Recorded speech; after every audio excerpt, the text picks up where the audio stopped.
for the fall 2022 training series, and we are fortunate again to have Dr. Zife to lead us with the machine learning and predictive modules. So without any further ado, I will hand over to Dr.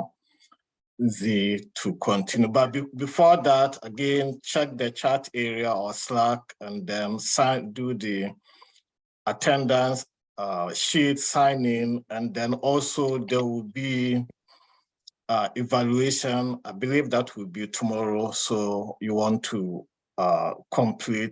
take a moment to complete the evaluation. So again, other announcements will come forth. I'll post some in the chat area so you can take a look at that. So Z, it's all yours, take over. Yeah, thanks, John. Hello, good morning, everyone. Yeah, I'm glad to, be here with you again. We will continue on the topics. So let me share screen. So for this week, basically we have the following topics. Today we will, mainly focus on the splines and the kernel methods. So both are, univariate nonlinear methods when we want to, model the data for predictive, for prediction or, find the association between your outcome and predictors. And so the other topic is, another slides, right? So for neural networks and support vector machines. So if we have, enough time, we'll try to go over all of these. And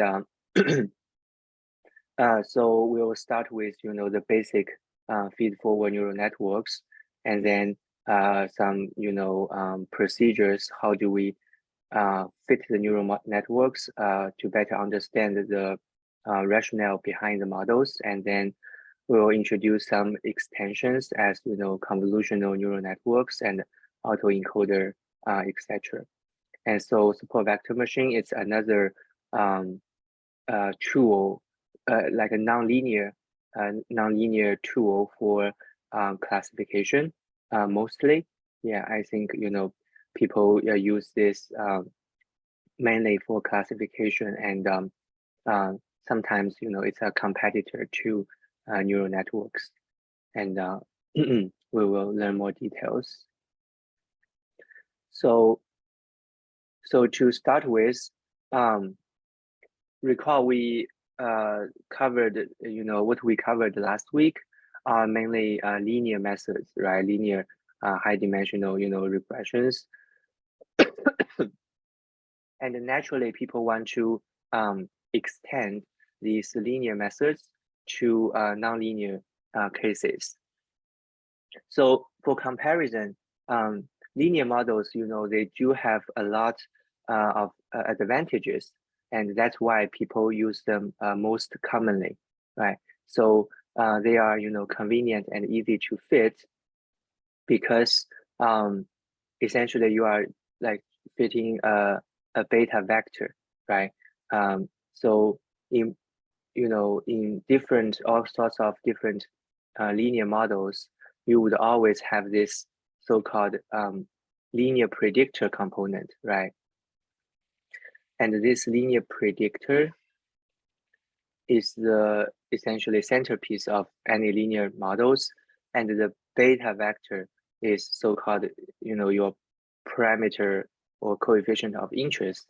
And because of the simple form, it would be easy to fit, or easier to fit than nonlinear models. And they also have, more straightforward interpretations, because we could oftentimes, right, people interpret this as, 1 unit increase or 1 unit change in your X variables would result in like how much change in your outcome, right, reflected by the effect beta. So because of the linear form, it's also easier to interpret. And so recall that we denote, right, the relationship between our x and y by this true function, that underlying, true function f, which we do not know the form of f, right? So with linear model, essentially we use the linear predictor or the linear component, try to approximate this true function f, right? Although we always use this linear predictor, for example, in GLM, right, generalized linear model, with certain transformation, or through like the link function of y, right? So we still could use this linear predictor, but to model nonlinear outcomes, right? So it is an approximation, but it also offers the flexibility, to model nonlinear outcomes. And another remark is that we talk a lot about the high dimensional case when p is large, right, or p is larger than n, and a general rule is that if we fit like a so-called full rank model, right, when your degrees of freedom, or the model complexity is basically p, right? So when your p increases, linear model could control the complexity of the model through penalization, right? The penalties that we have introduced. So linear model, with penalization can avoid overfitting issue, right? So even with high dimensional data, you can still get sorry, you can still try to get a sparse model, or so that is your goal, right? You do not want to overfit your data, but get a parsimonious answer. So with all these advantages, however, people try to find alternatives to linear models, especially when we have strong belief that the this relationship f, right, the relationship between x and y, we strongly believe it is nonlinear in real world, right? So people try to find nonlinear solutions in those cases. And so the key here is, because we introduced the nonlinearity, the model is more flexible, as we will see later as well. Like you could use nonlinear models to fit like effects that's essentially changing with your x value, right? So we want to start with splines. That's like a classic solution, or classic nonlinear model, and they are essentially nonlinear functions of a single variable, right? So we start with the simple case that we would consider our predictors, or the features x one by one, right? So we at one time we have a single x variable. That's the starting point. So to introduce the framework, we could, so we start with a formulation of our true f function, right? So this is the truth, and so we call this additive model, in the sense that fx can be written as the summation, right, of different fj functions applied to each of your predictor xj, right? So here fj is a univariate function, right? That's for example, it is R to R, right? Meaning that take the value of xj. So here xj is also a single predictor, right? So you have so your x is essentially x1, x2 through xp, right? You have p predictors, but but additive model assumes that this f can be separated into the different fj functions, right? So this additive model formula is more flexible than linear model, as we immediately we could see that if we take fj equal to beta jxj, right? So then this reduce to this would reduce to linear model, right? Because summation xj beta j is essentially the the linear model that we assume, right? So so the goal is we want to estimate each of the fj functions, right? In other words, to get the fj hat, right? Each of these fj hat, they are univariate functions of xj. And furthermore, right? So further, if we call this we introduce this so-called linear basis expansion, meaning that we still want some sort of linear combination, so that we are it's like easier for us to estimate the fj function, right? So instead of estimate fj hat, we write it in in this formula, so that we would estimate beta j hat instead, and this is like a linear combination of HMJ functions, right? So so we call these HMJ functions. They are the basis functions. So meaning that they do not change with your value of x, right? So so you could like in your data, right, you observe, for example, you have sample size n. That means you observe n different values of xj, right? But you plug in your xj value to the HMJ functions, so you would get the so the values of HMJ instead, and so they are called the basis functions. They may be different for each covariant j, but we will consider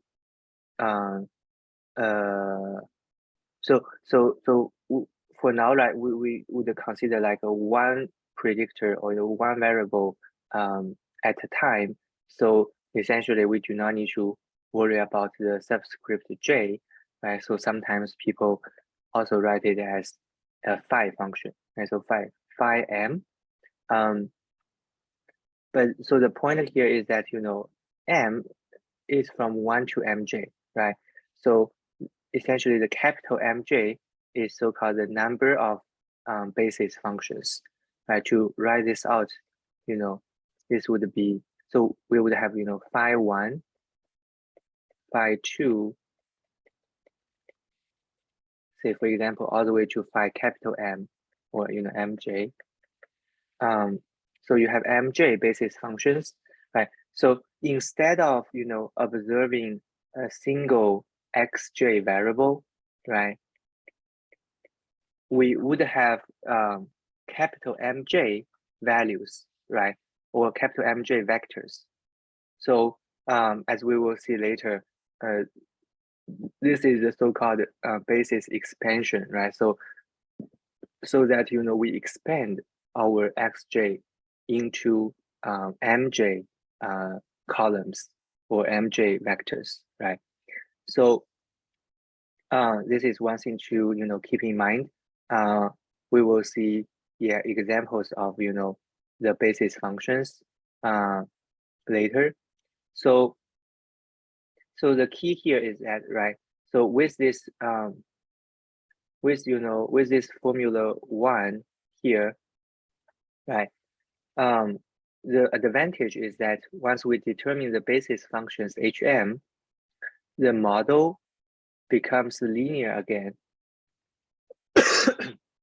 in the sense that, you know, in terms of fitting the model, right? In order to fit Fj, it becomes linear again. We only need to fit the beta hat coefficients, right? But it is, you know, not linear in terms of the effect of your original xj, right? So the effect of xj becomes nonlinear through the basis functions.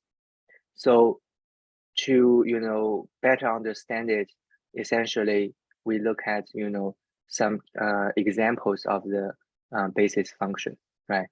So so the first one, right, hm equal to x. This is essentially, you know, the linear case, right? If we use a basis function of x, that's the term, right? The term in your equation 1 becomes x times a beta, right? So that's a linear effect in x.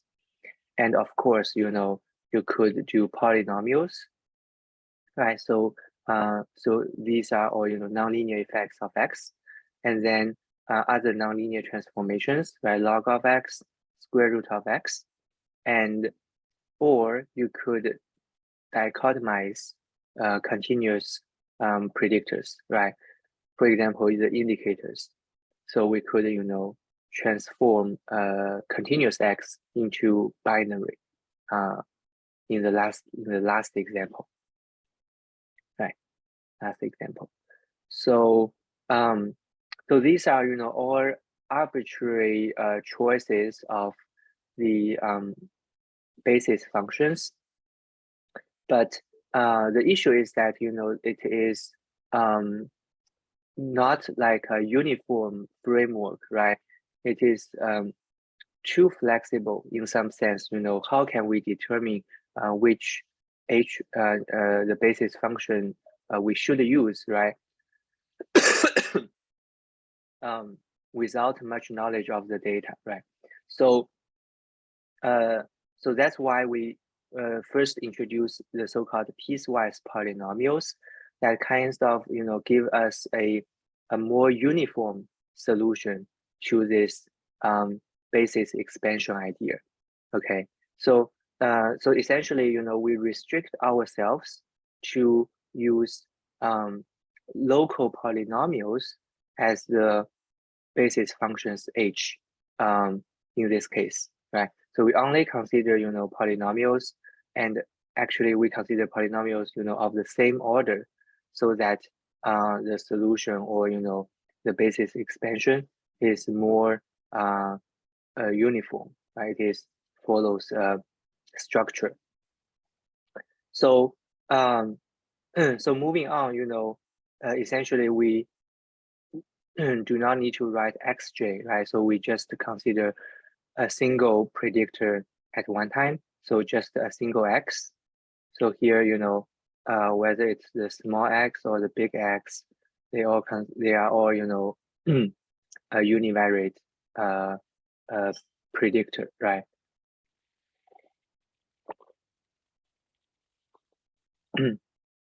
And so also we essentially this single f, right, is the fj that we, you know, saw earlier, right? So for the fj, it's a univariate function applied to, you know, a single predictor. So for simplicity, we just consider this single f here as well, right? So f of x is the truth, and the goal here is basically to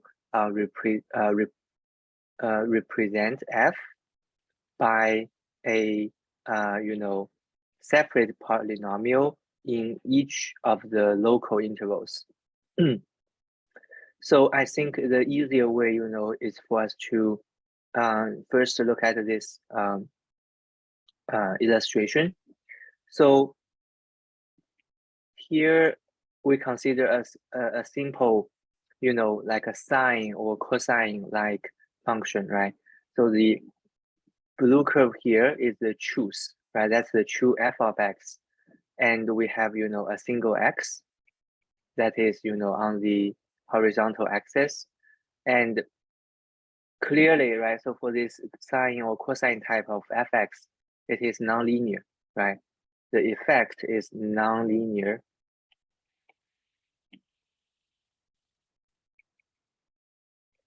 And how do we approximate this fx function, right? So essentially the green, you know, if you see the green lines, they are what we want try to approximate f of x.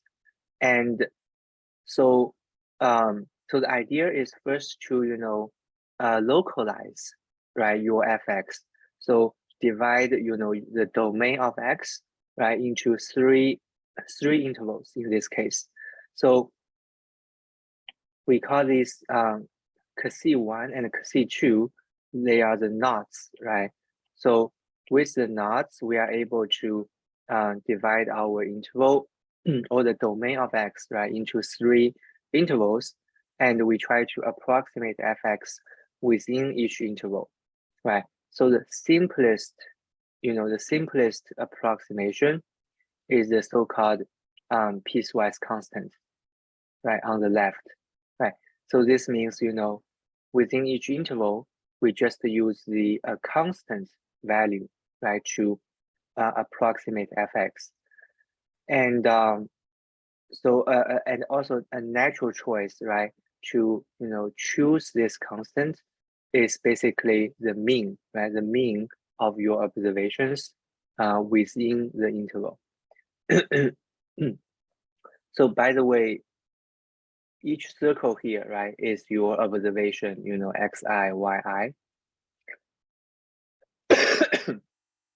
So to, you know, formulate what I just said, right? So we consider this so-called piecewise constant here.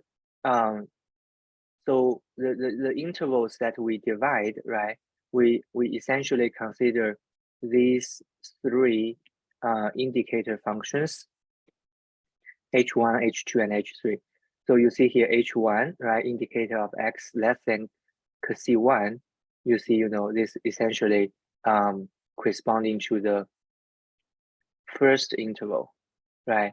So this first interval is h1, and this interval is h2.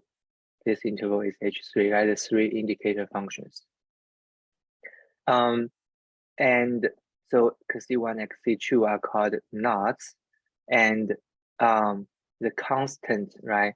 The constant that we fit is, you know, the beta m, and here this one should be m, right? M from 1 to 3. So so we can, you know, represent this piecewise constant fit, right, or piecewise constant model in this formula, beta m multiplied by the indicator functions hm. So and so the fit is also, you know, straightforward, as we mentioned. This beta m is simply the mean of the observations, you know, within each region, right, within each interval. To write this out is essentially the summation of yi, where hm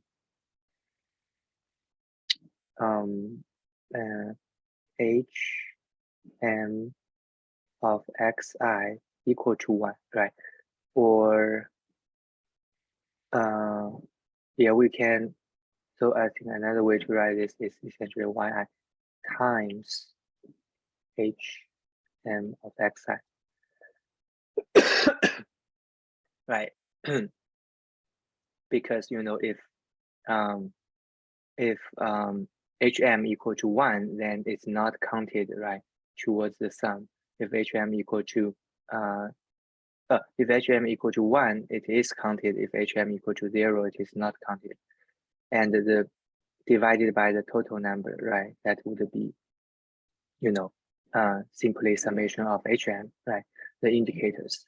So this is the average, this should be straightforward. So like the green, the green lines that we fit here, right? They are essentially beta 1 hat, beta 2 hat, beta 3 hat, right? So this is the piecewise constant, that we fit. But this is a simple model, but not ideal, right? You see, it does not approximate fx very well. So, so the immediate, improvement we can think of is essentially instead of fitting a piecewise constant, we want to fit a linear function at each region, right? So, as illustrated on the left, on the right, we call this piecewise linear. So, at each region, we consider the 3 additional basis functions, right? Which are, basically x multiplied by the indicators, right?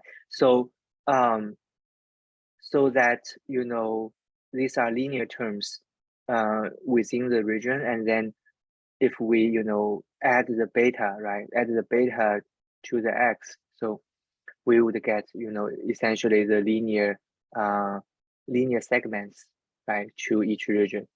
To write this out, basically, we have, our f hat of x becomes m from 1 to 6, right? Now we have 6 basis functions, beta, m, h, m of x. And every, 2 of them, right? 2 of them consists, corresponds to, the segments, right? Each of the segments illustrated here.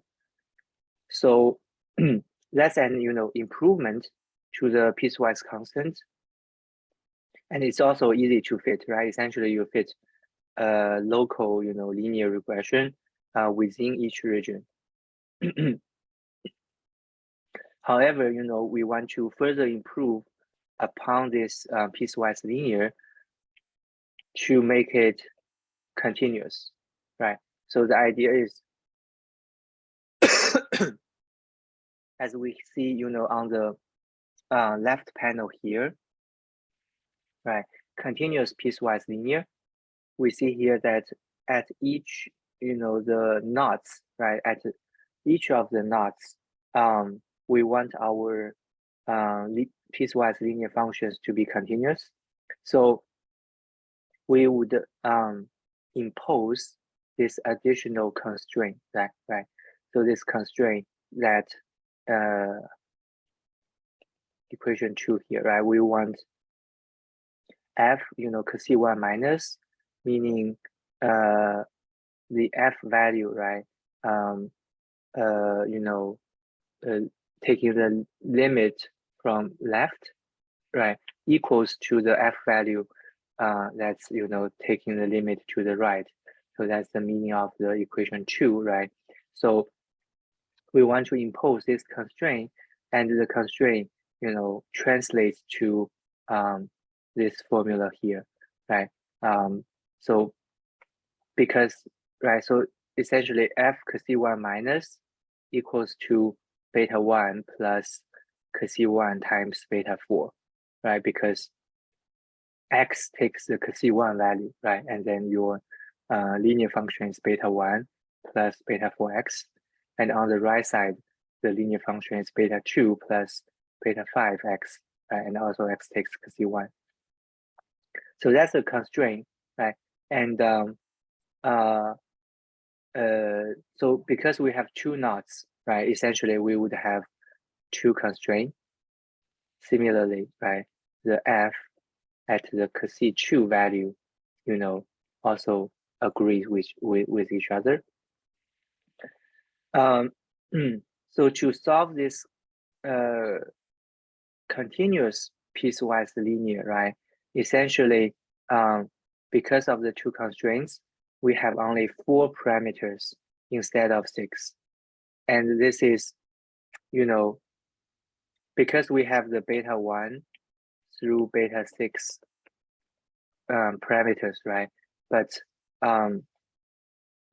you know, minus the two constraints. So there are actually only 4 free parameters for the constant or for the continuous piecewise linear. And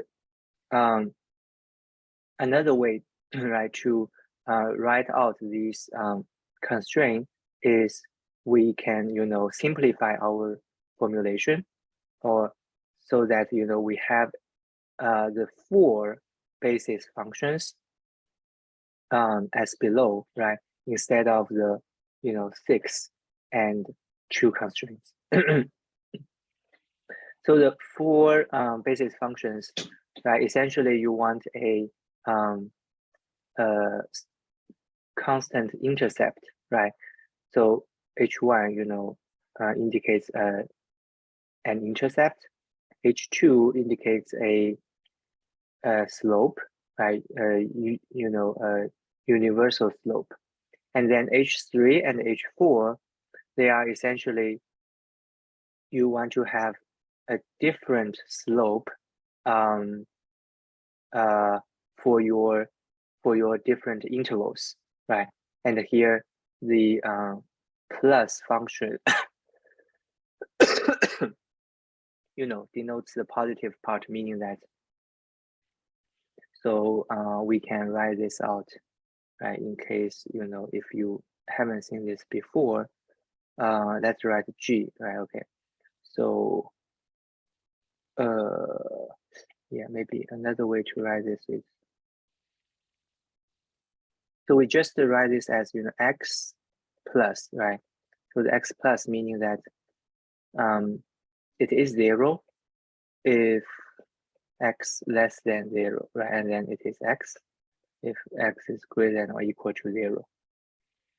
So the function, right, only takes the positive part of the argument, right? So for H3, it's essentially, you know, it is 0 if X is less than C1, right?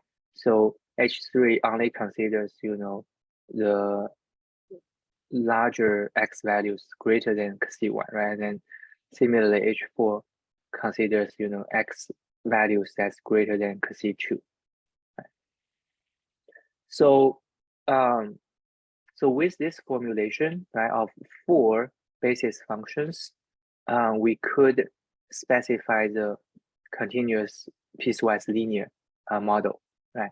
So we could, you know, also, yeah, by the way, so, you know, this this function is the X minus C1 plus function, right, on the right. You see it takes the 0 value before C1 and then takes the positive part after C1. So it is continuous everywhere. You know, we could verify that, you know, it is continuous essentially at C1 and at C2, right? And it is linear everywhere except the knots. So, you know, it will take like a turn or take a different slope, right, at the knots. But within the intervals, it is continuous or linear. And linear everywhere, and it has a different slope, right? So it has different slope for each region. That is what we want as well, right? So we see, you know, with this continuous piecewise linear, we could actually do a, you know, decent job in terms of approximating the truth, right? So the truth is like a sine type of function, but with the piecewise linear, you know, the green line approximates a nonlinear function pretty well, right? So yeah, we will see, more of the implementation examples later as well. So we can, skip this for now. But so this is a very good, a very important example, right? By simply using linear pieces, we could approximate our fx. But further, we are not satisfied with this approximation. One thing is that, it is not smooth, right? So it is not smooth at the knots. So it's, in other words, it's not differentiable, or, you do not have like a nice property, right, at the knots, because, it takes like a sharp turn, right, a change of slope at the knots. So the goal is, we want to improve this piecewise linear so that it is smoother, right? We want a smoother solution. And so that's when we, introduce the cubic spline idea. So instead of, within each region, we fit linear regression, right? Now we consider cubic function, right? So the order of, your function is up to 3, right? And the reason, people choose cubic functions is because cubic functions could give you, continuous first and second order derivatives, right? So that we can, achieve the smooth solution. So, so to write this out, essentially, for each knot, we need 4 basis functions, right, up to order 3. And we want like a different, a different slope, or you can think of this as a different rate of change, right, within each region. So we could, write this out as, like beta 0. So the first common part, right, of the cubic function, and then we specify different bk slopes for each region that is at the order 3, right? So here we can immediately, count the number of parameters here, right? We have 4 different beta values, right? And then plus k, k different bk, right? Bk is also our coefficients. So bk, k different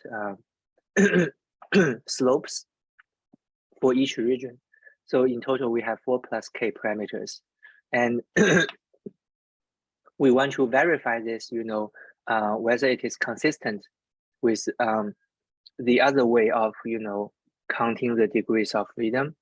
So as we mentioned, right, we consider cubic functions. So at each region, right, at each region, we should have 4 parameters per each region, right? So essentially it is, this H1 through H4, for example, right? And because at each knot, right, at each knot, we also impose the continuous, of the f function, and then of the first and second order, or first, second order derivatives, right? So in total, it's like 3 constraints per knot, right? So these are the constraints. So we should minus, those degrees of freedom, right? So in total, we should have 4 times number of regions, k, minus 3 times, so number of regions should be k plus 1, right? So if we consider k knots, right? So if we consider k knots is 4 times k plus 1 minus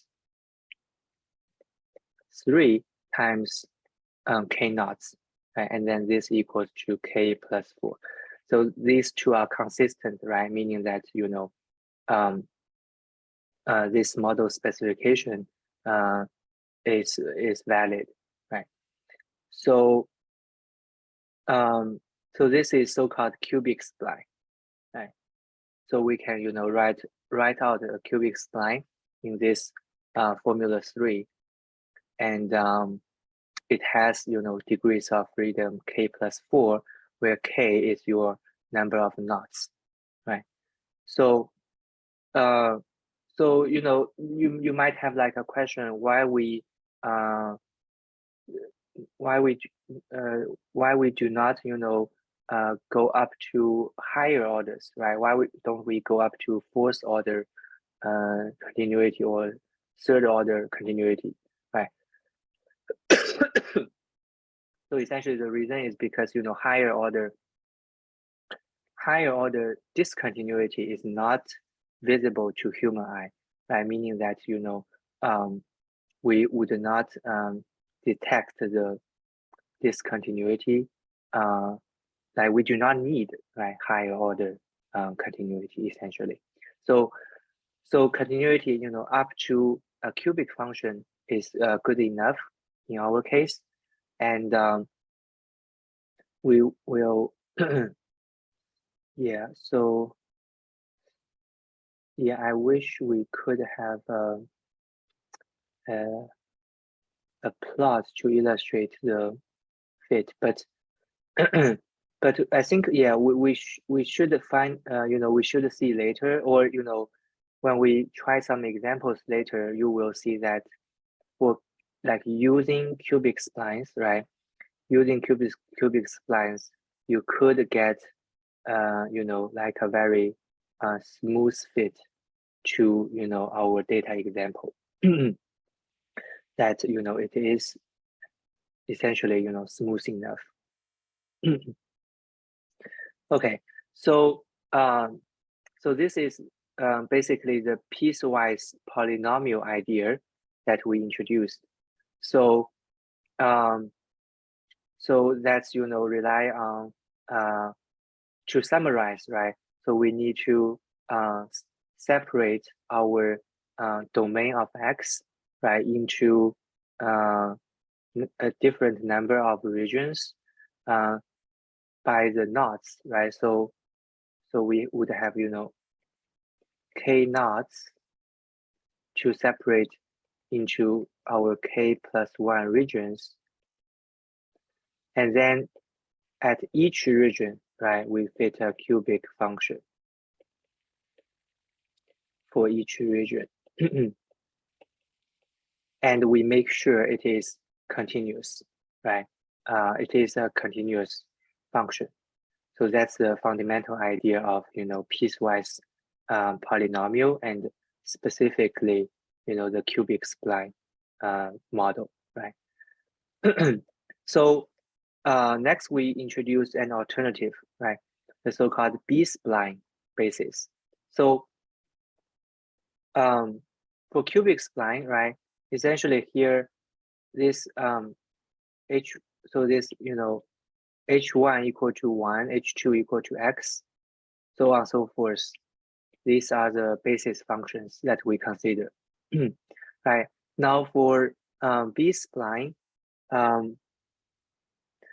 essentially we want to introduce a different way of defining our basis functions.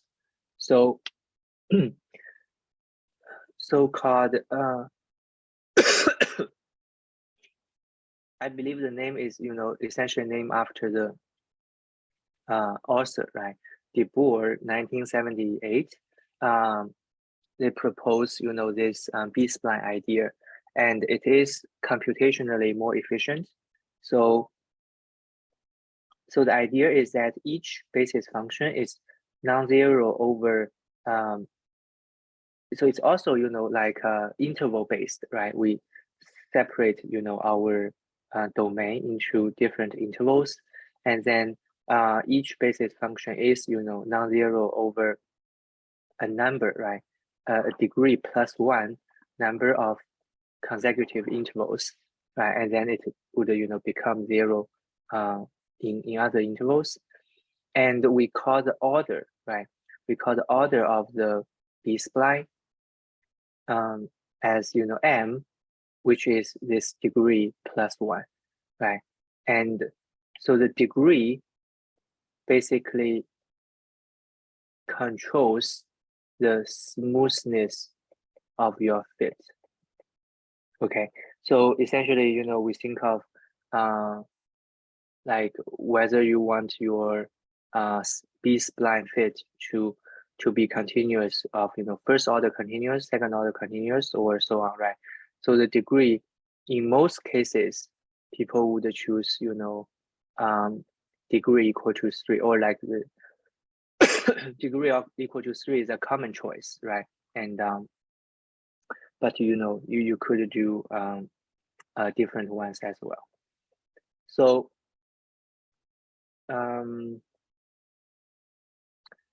we will, let's see. So maybe we should, look at this illustration first, and then we go back to the formula. Okay. So here, these are different B-spline examples, right, of different order as we see here. Okay, order 1, 2, 3, 4. And from the definition, right, the order is degree plus 1. So meaning that of order 1, right, essentially, your degree is 0. So that's why we see that, so each color, right, shows the different basis function h, right? So essentially each of this is, like an HM function, right? So so essentially B-spline of order 1 is we have constant HM functions, right? Each one of the HM function is a constant. And for illustration, right, basically we consider, the X value that is between 0 and 1, right? And we, split or separate the 0, 1 interval into, for example, 10 intervals here, right? So B-spline of order 1, they're essentially, constant H functions. And then B-spline of order 2, we see here, the H functions, they are basically linear functions, right? So each of the HM function is linear, and so on and so forth, right? So for order 3, you have quadratic, right? Quadratic functions, and then for order 4, you have cubic functions, right? So in other words, the last example, B-spline of order 4, people call this cubic B-spline. And it is, most commonly used. And we want to distinguish, right? Cubic B-spline is different from cubic splines, right? They're just the different definitions. And we will see so the more details here, right? So so here's how we define this, our B-spline basis functions in detail. So the idea is that we start with the knots, right? So we call this augmented knot sequence. So we start with tau 1 equal to tau m all the way equal to c 0. And this is just for notational convenience, because we will use more tau values than the knots we have, right? But basically, we let's see. So so we see here c 0 and c k plus 1 are the boundary points, right? as you know, in our example here, essentially, C0 is 0, K plus 1 is 1. So in total, we have K plus 1. So, so with this C0 to K plus 1, right, we have K plus 1 regions. And, you know, the main part, right, is that we have tau m plus j equal to Cj for j from 1 to k. So, and then we denote our basis. We want to define our basis functions, right? They are denoted by BIM, and they are, you know, of order m, right? So we start from, you know, the lowest order, right? So, and then we recursively, right, calculate or recursively define our BIM functions as follow, right? So the BI1, meaning, you know, order 1, right? As we see here, the order 1 basis functions, they are just constant, right? So in other words, BI1 equal to 1, you know, for the within the region, right? And then equal to 0 otherwise. So in other words, these are the BI1 functions that we define. And then for the BIM order, right, or for the higher order ones, we see that they are defined, you know, based on the previous order basis functions. And we also see that because, you know, they are like the lower order, right, like the m-1 order basis functions times x, right? So you see that the, you know, the order of the B spline increase by 1, right? So that's why, you know, BI2 becomes linear in X, BI3 becomes, you know, quadratic in X, and so on and so forth, right? And so the specific, you know, coefficient or the specific numbers simply guarantee that your the fit you get is continuous, right? It guarantees the continuity of your fit. So, you know, that's we do not need to worry about like the exact formula, but just the idea behind it, right? So B spline of order 4, it's so-called cubic B spline. That is, you know, most commonly used. Now let's look at some example. So the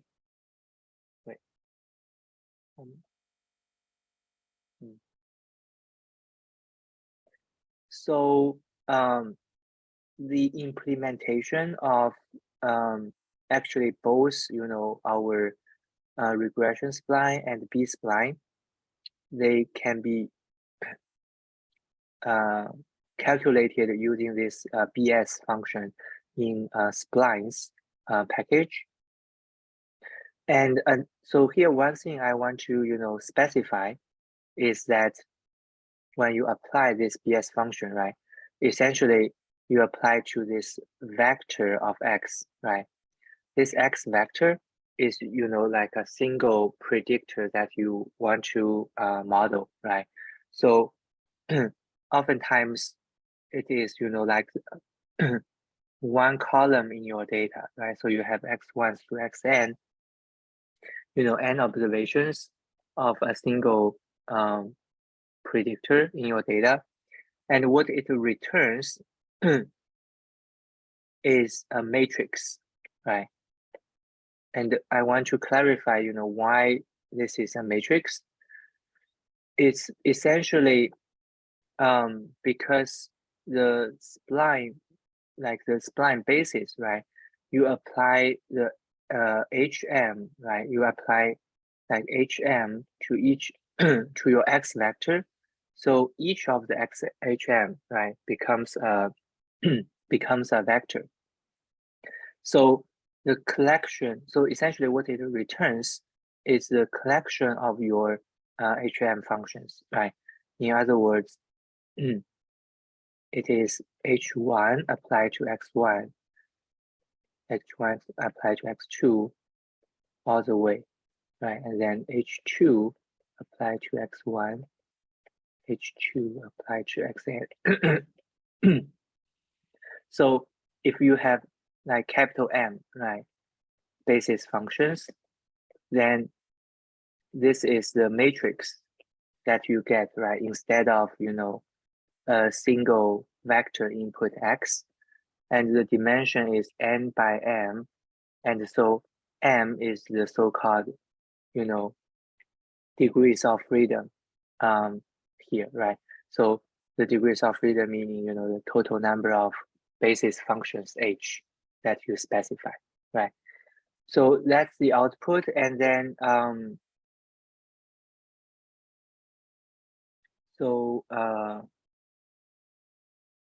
if we, let's see. So let me think. So this, let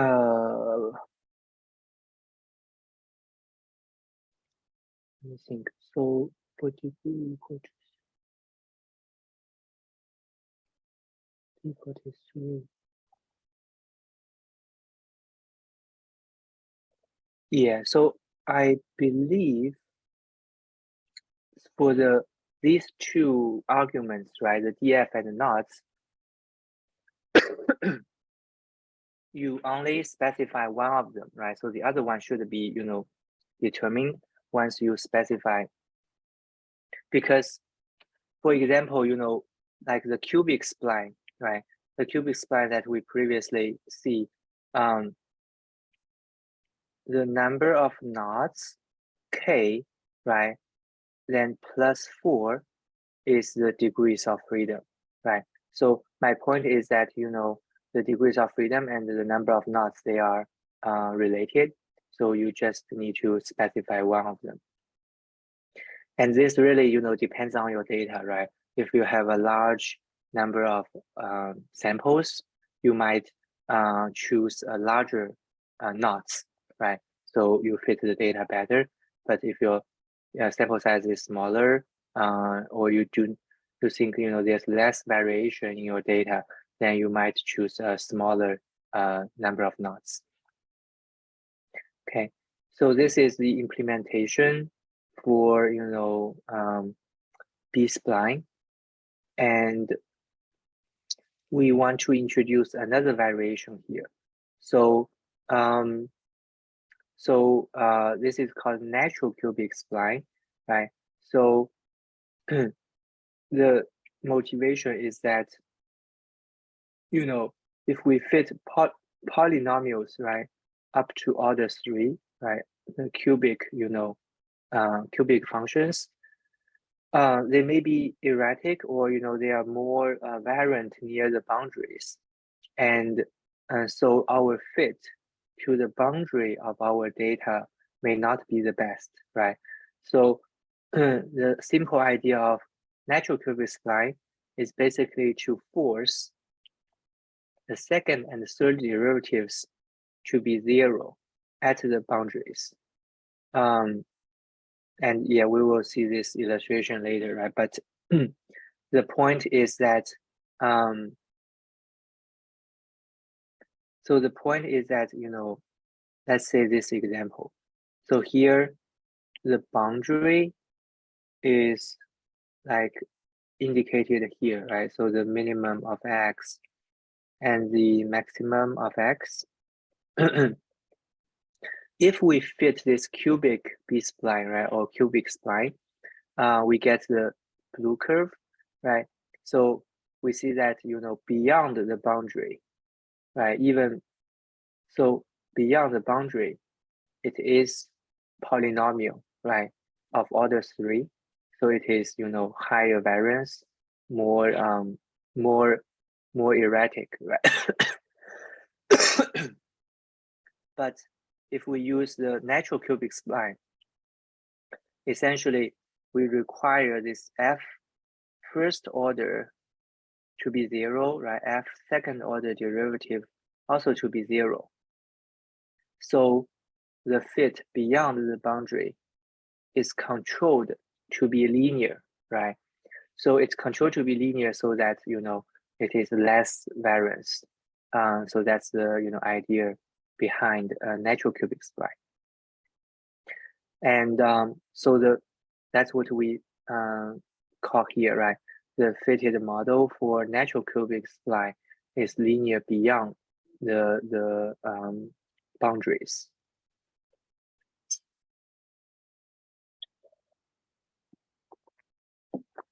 And because, you know, we impose, right, second and third derivative. Wait, sorry, it's not first.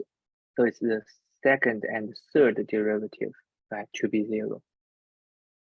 So we impose this second and third derivative to be 0. So it's 2 constraints per boundary, right? And then you have, you know, 2 boundary sides.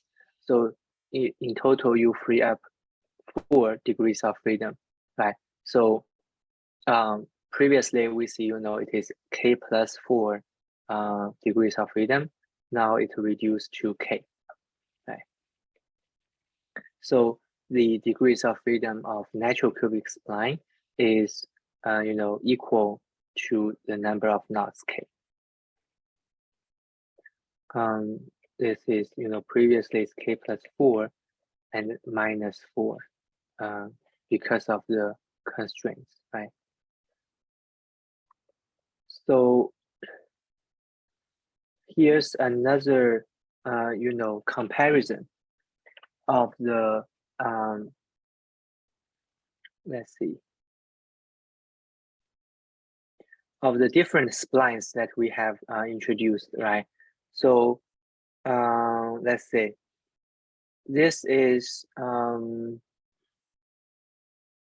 it applied? Yeah, I think this is like the example we see at the very beginning. So we consider, you know, several different approaches. So here global means, you know, we would fit like just a simple linear model, right? So if we fit a linear model to our data without, you know, the spline idea, right? So the degrees of freedom for like a linear model would simply be 2, right? Because you have like beta 0 plus beta 1 times x, right? So that's 2 degrees of freedom. And then global cubic polynomial, meaning that we simply fit like a global model of like a cubic function, right? You know, without, you know, doing the regions, right? So the total like degrees of freedom would be 4 in this case. And then for cubic spline, yeah, I think this should be cubic B spline, right? So we consider cubic B spline with 2 knots, right? K equal to 2. And so the total number of degrees freedom should be 6, right? 2 plus 4. And for comparison, right, for natural cubic spline, we specify K equal to 6. So the degrees of freedom is also 6. So, you know, essentially the model is of same complexity, right? So basically what we see here is that as your degrees of freedom increase, right, we see the variation or the point-wise variance also increases, right? That's, you know, as expected because, you know, for more complex model, you get more variation. But the key here is, you know, we want to look at the boundary performance, right? So with the cubic spline, right, at the boundary, it is higher variance, even we consider it's the same degree of freedom as natural cubic spline, right? And for natural cubic spline, it's more localized, right? We take different regions of the data. So within each region, we expect it to fit the model better, but it achieves the same boundary variance as the global cubic polynomial, for example, right? So so essentially, the idea is that if we want to extend, right, beyond our boundary,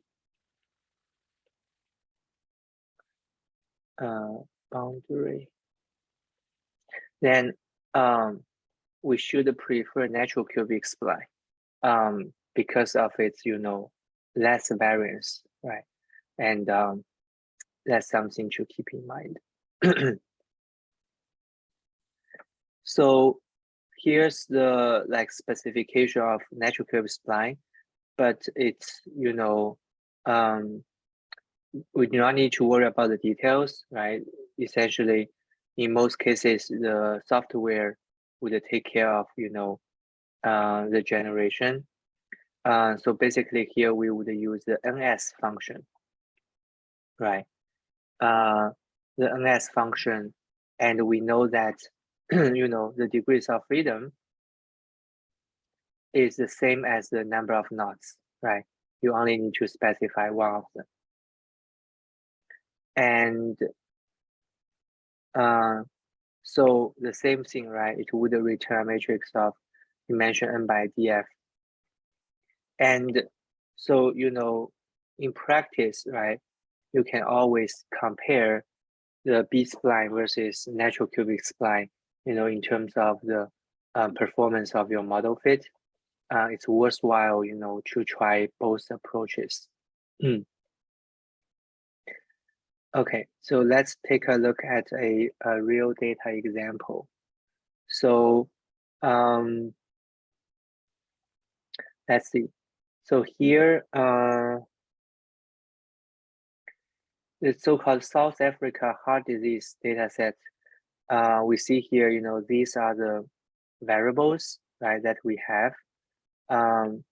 This is like a blood pressure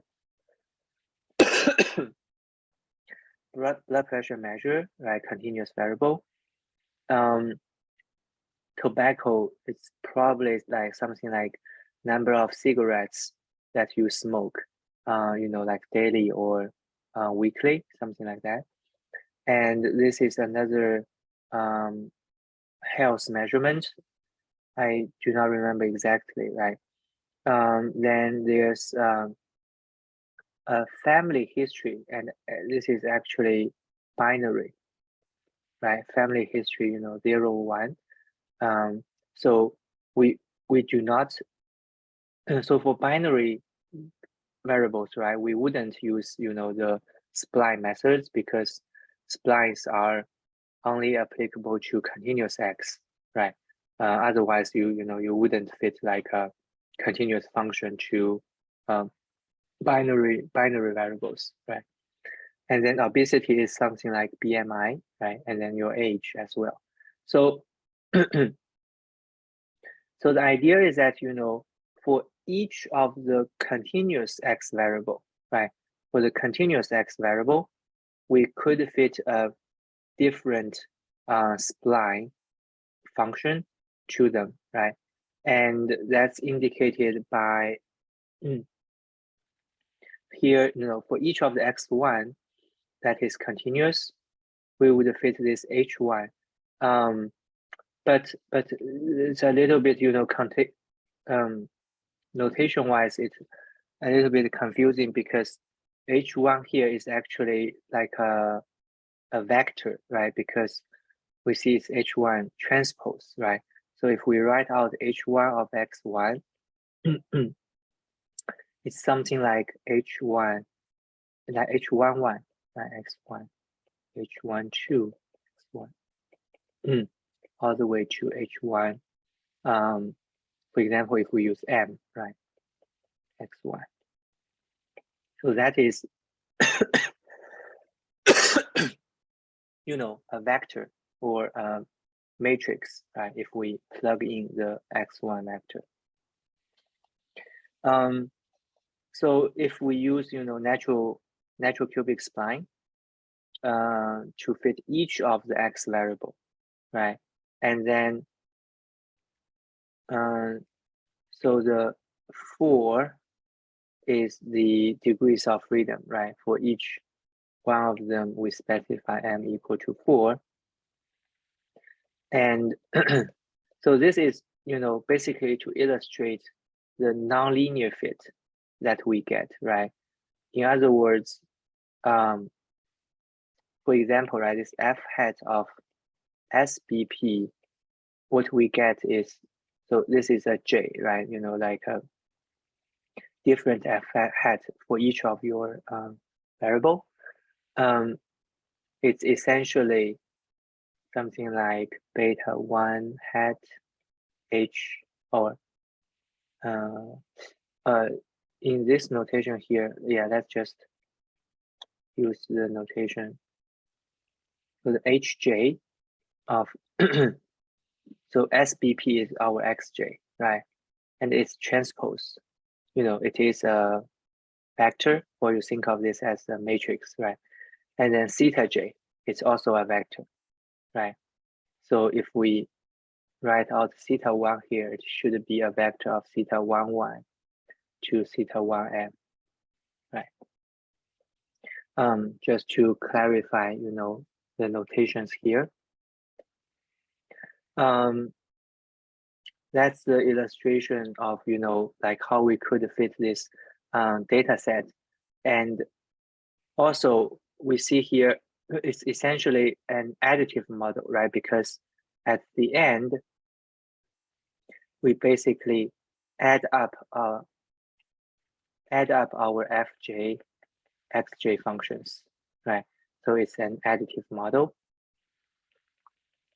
to all the predictors. There's a single, you know, intercept in front as well, right? Okay. Spline basis.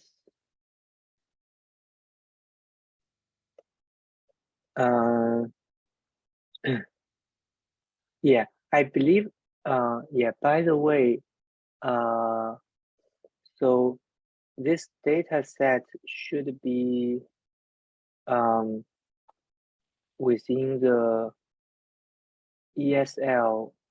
Yeah, let me check the R library. So, you know, you could get the data set, or you know, you can try the data set on your own as well. Let me see if I can find the data set.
It should be available somewhere, but I'm trying to. Okay, yeah, so this one should, yeah, I put it in the chat, you know, you could check it out.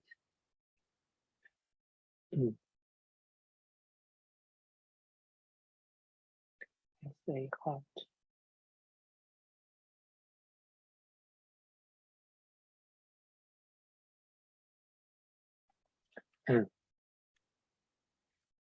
Yeah, so the point is, it's a publicly available data set. You can check out and, carry out, like either you can fit this with NS, right? The natural cubic spline or the cubic B spline function. Either one works, right? Okay.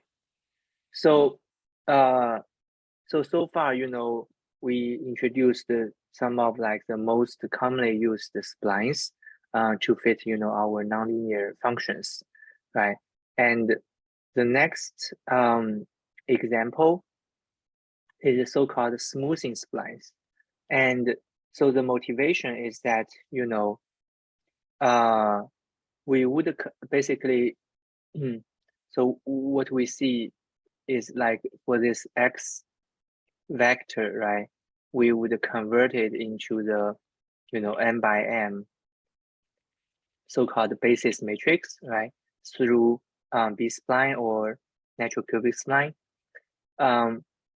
However, this M, right, the number of bases is something we need to choose, right? So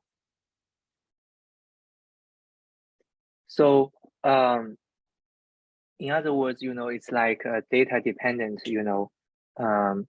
and we need to find the optimal, for example, number of bases, which may not be obvious, right, in some data applications. So is there like a way we could automatically, choose the number and the location of the knots, right? So that our solution becomes,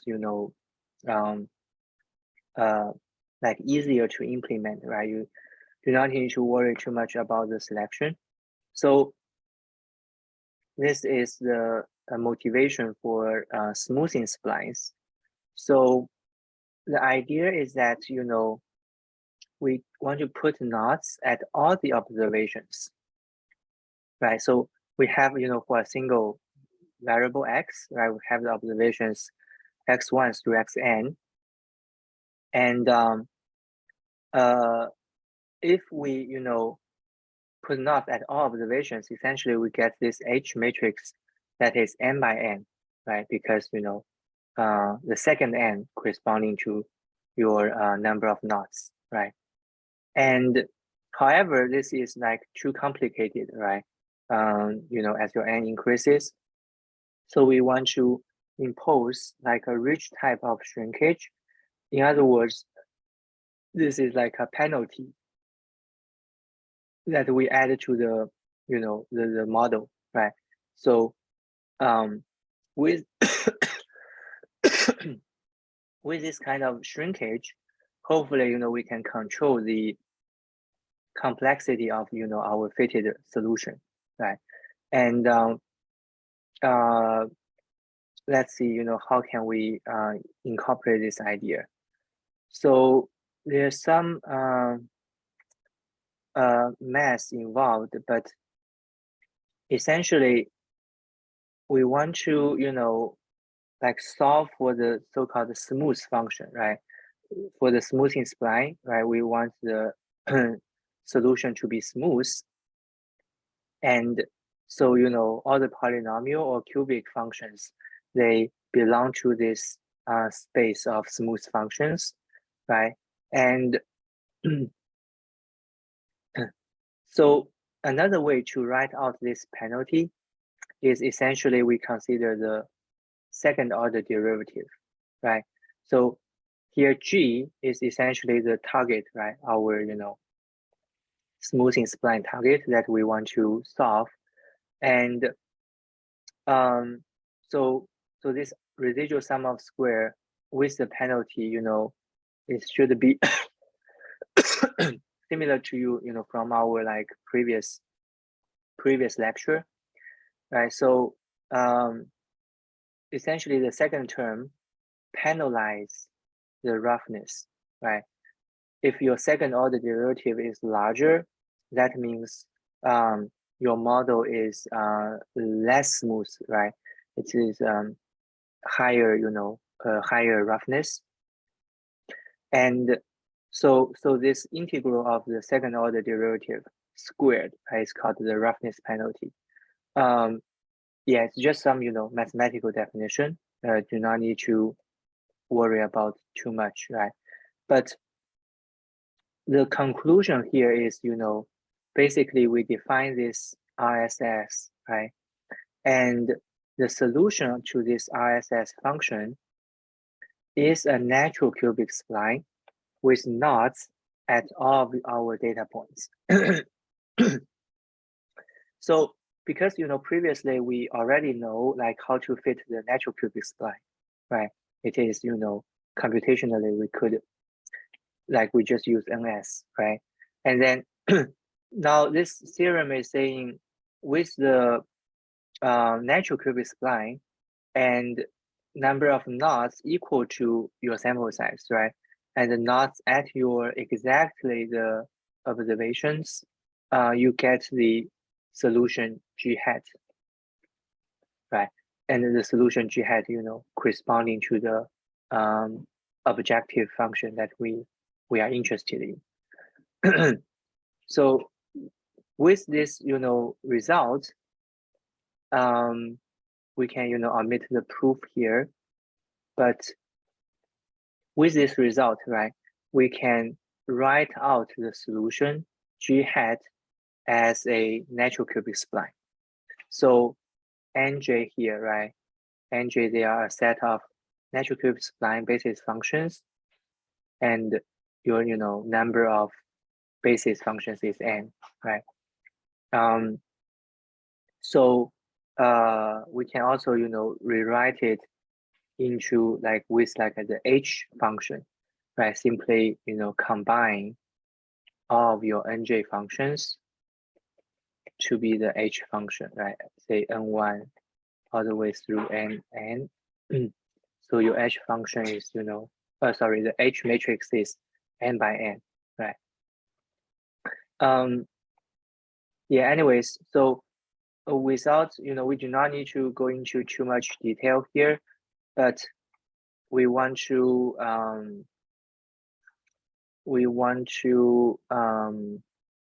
focus on the results. Basically, with the smoothing splines, right, the degree of freedom, clearly, it relates to the penalty lambda that we specify, right? And essentially for larger lambda, you have a smaller degrees of freedom. And another thing is, so we need to choose lambda, right? And we come back to this idea that we introduced, we could use the cross validation. So either it's leave one out cross validation or generalized cross validation. They are, similar in some sense, right? To choose your lambda. So this is to choose lambda so that, we could find the smoothing spline fit, right? So in terms of the implementation, so this is just the smooth dot spline function. Like the input, right, is the same like x vector that we could, give to the function. And so we do not need to decide the degrees of freedom, right? But the cross validation, will give us the optimal lambda, and in other words, the optimal degrees of freedom. So, and then, for the CV equal to false, meaning we would use generalized cross validation. Otherwise, it's, leave one out cross validation. And for weights, we do not need to worry about this, right? Unless you have some sample weights in your data. So yeah, so definitely this function is something you could try out, right? In addition to the BS and NS we have introduced. So basically, for the different splines, we introduced 3 main examples: B spline, natural cubic spline, and the smoothing spline. Okay, so feel free to try them out on like an example data set. For example, the South Africa heart disease data set, right? And so we will take a break here and come back at so it's 9:40 for my time, but I guess it's 12:40, right? So we'll come back at 12:40.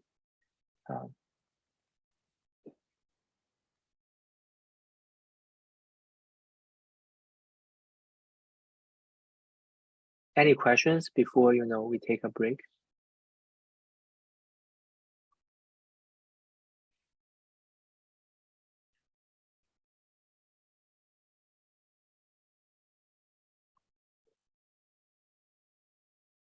Okay, I'll be back.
Okay, hello everyone. I'm back. So I guess we can continue. Let's see. So, now we will move on to the next topic on kernel methods, right? So kernel smoother. And so the kernel smoother, they are actually, can be motivated from the k nearest neighbor that we have, previously introduced in the introduction, right? So recall that our k nearest neighbor estimate is basically, we can think of it as proposing a weight, right, to all of our samples, and the weight equal to 1 over k if the observation xi is within the neighborhood, right, and 0 otherwise. So, that's how we can write out the k nearest neighbor estimate. So the idea is that, the weights, they would be exactly 0 if the observations are outside of the neighborhood of x, right? So the motivation is that, we could define some different weights. So maybe potentially for our f hat estimate to be more accurate or smoother, right? Relative, to the distance to x, right? In other words, the intuition is that, for the samples that are closer to x, we might want a larger weight, right? Because, it's more relevant to our f hat x. And for samples that's further away from x, we would assign a smaller weight. So here's the illustration, comparing nearest neighbor, right, versus a smoother kernel. So we call this nearest neighbor kernel, right, because essentially the k nearest neighbor can be considered as a kernel function. So and then like this weight, right? In other words, this weight is the so-called kernel function that we consider, right? Because, it assigns the 1 over k the same weights within the neighborhood, right? So it is illustrated by, this yellow box, right? So we see that, within this neighborhood, so basically, like this is the neighborhood of x, right? Within this neighborhood, they all have the same weight or the same, kernel value, indicated by, the height of the yellow box, right? And then outside of this neighborhood, all the weights are essentially 0, right, when estimating f hat. So on the other hand, this so-called Epnik-Nikov kernel, it's we will see the definition later, but the intuition is that we would have different kernel weights, right, indicated by the height of the yellow, shaded area, so that for the data points that's, closer to x0, right, for data point that's closer to x0, you would have a larger weight, but for the data points that's further away, you would have a smaller weight. And so it gradually, reduced to 0, right? So that, for the data points that's outside of the neighborhood, the weight is exactly 0. So from the illustration, we see that Epnik-Nikov kernel, it is a smoother decay, right, than the nearest neighbor kernel. So in terms of the fit, right, to the data, we also see that, you know, with the k nearest neighbor, this f hat may be more rough, right? More rough in the sense that you see these wiggly points, but with the Ethnic-Nikov kernel, you know, it is smoother, right? So that's also why we call, you know, this kernel estimate as kernel smoother, because essentially we want to smooth the neighborhood, right, in order for us to get the f hat estimate. So it's the same, you know, local averaging idea as k nearest neighbor, but, you know, using specify a suitable weighting function. And so we call this, you know, weighting function as the kernel function as well. So the, you know, any point x, right, that we want to estimate, we denote by f hat of x. It is a weighted average of, you know, our yi samples, and the weights. So we would, you know, introduce lambda tuning parameter as well, right? That we will, you know, we will see later, but it, you know, controls essentially the how large your neighborhood is, right?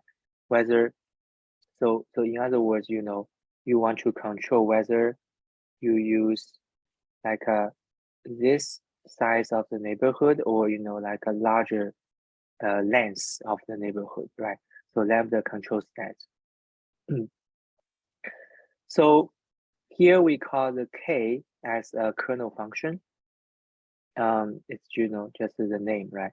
And the kernel is indexed by lambda. So we call lambda the bandwidth, right, which defines the width of the neighborhood. And this specific for excuse me. Yeah. So this specific form, okay, like the weighted average form, this is called the Nadaraya-Watson kernel estimate, okay, the NW, or right.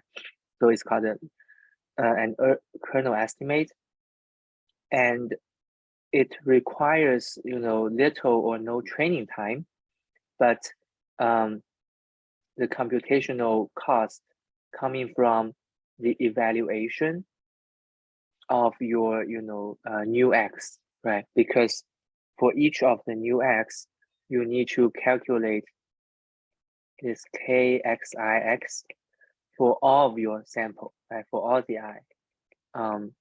So essentially, when your sample size is larger, this evaluation time is longer, right? So this is same as k nearest neighbor. So the key here is, right, with a different kernel function, we have a different Nadaraya-Watson estimate, right? So to define the kernel function and the bandwidth are the two, you know, key components for this problem. So here's the, you know, example of popular kernels, and we want to, you know, go over some of them in more detail, right? So we can, you know, start with the uniform kernel. So the uniform kernel, you see that it's essentially the k nearest neighbor idea, right? It will be, you know, the same weights within the neighborhood, but outside of the neighborhood is 0. And besides the uniform kernel, you know, all the other kernel, they have the same idea of, you know, larger weights towards the middle, right? So here 0 means the difference between x and xi, right, equal to 0. So, you know, so it's like larger weights towards the middle, but smaller weights, you know, if if your x and xi are further apart, right? And except for the Gaussian kernel, the orange curve here, right? All the other kernels, they have a boundary, right? So they have this boundary of,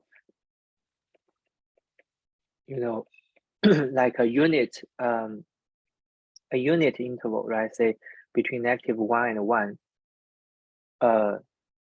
Yeah, so you do not need the absolute value, right? So just the difference, right, between x and xi is within -1 and 1. You would have a non-zero weight, but outside of this boundary, you would have 0 weights, right? This is also reasonable, you only want to use the local information for you to estimate f hat, right? But for Gaussian kernel, essentially, it uses the Gaussian distribution, right? So it gradually decays towards 0, but it never, arrives exactly 0. So we will, see the detailed definition here. The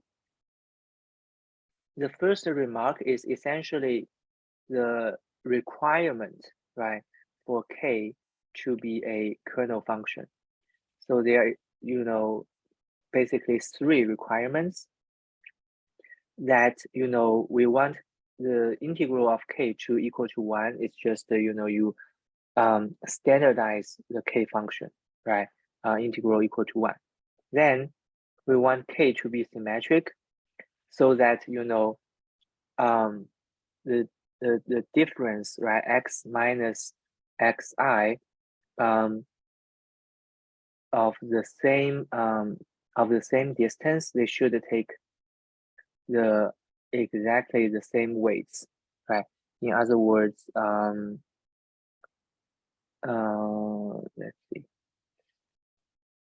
Yeah, so maybe to write this out is basically, kx minus xi equal to k xi minus k, x, right? So this is, symmetric, it makes sense.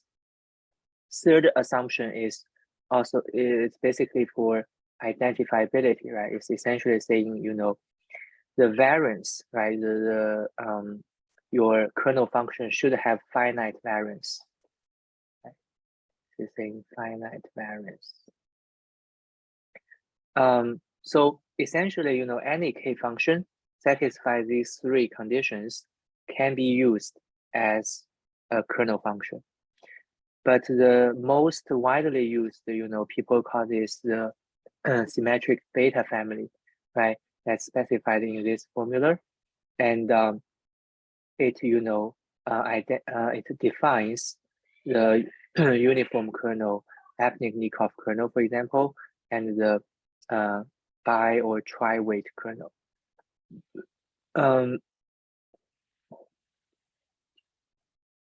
Yeah, so this can be, read from the function here, right? I think we want to maybe take a look at the Epnik-Nikov. That's the, the blue curve, right? So it's essentially a smooth curve that's, within the -1 and 1 region. And it is actually, puts, so it's like more balanced, right? It puts less difference, when your distance is small or large, right? Compared to the, tri-weight or triangular, those ones, they put more weights to the center points, right? So, with specific d values, this beta family can also be, reduced in some sense, right? We can write out this Epnik-Nikov just for illustration, right? Say ku1 d equal to 1. Then your numerator is simply 1 minus u squared. Then 2 to the power, that's just like a constant, right? And then here the b is the beta function, right? So the beta function is also another constant, and then times the indicator. So in other words, you know, the Apniknikov is nothing but a quadratic function in U, right? And your U takes value of, you know, between -1 and 1, right? For U that is larger, essentially your K is 0, right? Outside of the neighborhood. So there are additional examples of tricube kernel. So that's essentially, you know, higher order of the distance, right? Higher order meaning that, you know, if you are closer to the center point, you have larger weights, right? If you are further away, the distance is, you know, further away, that means it's smaller weights. Then the Gaussian kernel is basically the Gaussian density function, right? Nothing special here, right? So it's basically the Gaussian density. So so the choice of, you know, kernels, it's maybe, you know, actually less of a problem, because as we see here, many of the kernels, they are actually very similar, like in terms of the value, right? A more important question is actually, how do we choose the tuning parameter or the bandwidth lambda, right? So as we know that, you know, essentially larger lambda means that you take a larger neighborhood of your localization, right? So the interpretation is that, you know, except for the Gaussian kernel maybe, right? So we only use points within this bandwidth, right, to estimate f hat of x, right? So so for small lambda, essentially we would have, you know, rougher estimates with reduced bias and increased variance. So this is the classic variance bias trade-off. We have also seen, you know, in last week's lecture as well, right? And for larger lambda, you know, it's smooth estimates. And so in practice, right, mostly people would just use cross-validation to choose lambda. It is, you know, the most efficient way. And there are also some theoretical works, you know, in choosing lambda, if you are interested. Okay, so the potential drawback of, you know, this kernel estimate we have introduced so far is also regarding the boundary performance. Okay, so the issue here is, you know, because the neighborhood is symmetric, right, with respect to x, you know, it's like a symmetric interval or symmetric neighborhood. But we know that at the boundaries, the samples are not symmetric anymore, right? So as we see here, you know, so for example, towards the boundary, like this x0, right? For this x0, you identify a neighborhood, but essentially, you know, there's no observations to the left side of your neighborhood, right? So that's why we might have, you know, some issue with the boundary performance of the kernel that we define due to the asymmetry, right, of the kernel in the boundary regions. So we want to, you know, make a so-called locally weighted linear regression to correct for this asymmetry, right? So the idea is, yeah, let's first, look at this example here. So the green, we see that the green curve, right? The green curve is the fitted f hat of x. So with the Nadaraya-Watson estimate, at the boundary, we see, the green curve is more biased, right? Because of the asymmetry. However, if we fit a local linear regression, so the idea is, we fit a local linear regression towards the boundary so that we want to, correct for this bias. And the like what we achieve is essentially, for our f hat fit to be closer to the truth, or it is less biased, right? So to, implement this idea, basically at the boundary, right? In addition, so k lambda times yi, that's the original kernel estimate we have, right? So in addition to this kernel estimate, we basically fit this local linear component as well, right? So that, it would be a better fit at the boundary. So that's the idea, right? And so that's essentially, we introduce like two more parameters, right? Beta 0 hat and beta 1 hat. Those are the parameters we need to estimate. So, so this solution is evaluated only at x0, right? The data point we are interested, and so we can write, let's see, B. Oh, so this is just like a rewrite of the f hat function at x0, right? So let's see.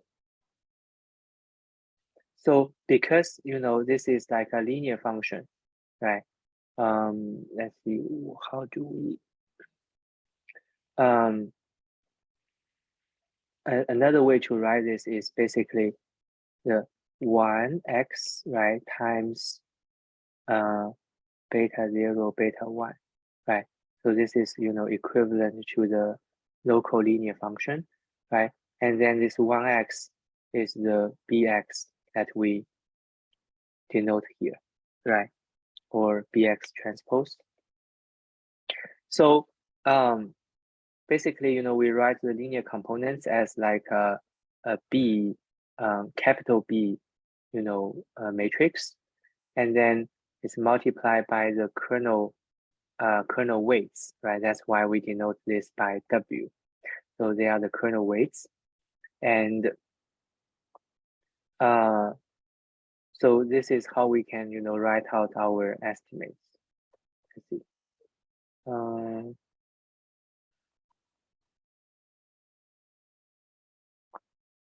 Where is the beta 0?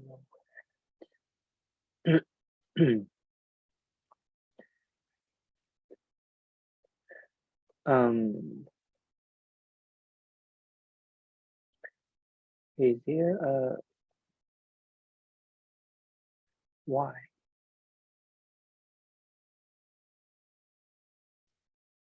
Yeah, I'm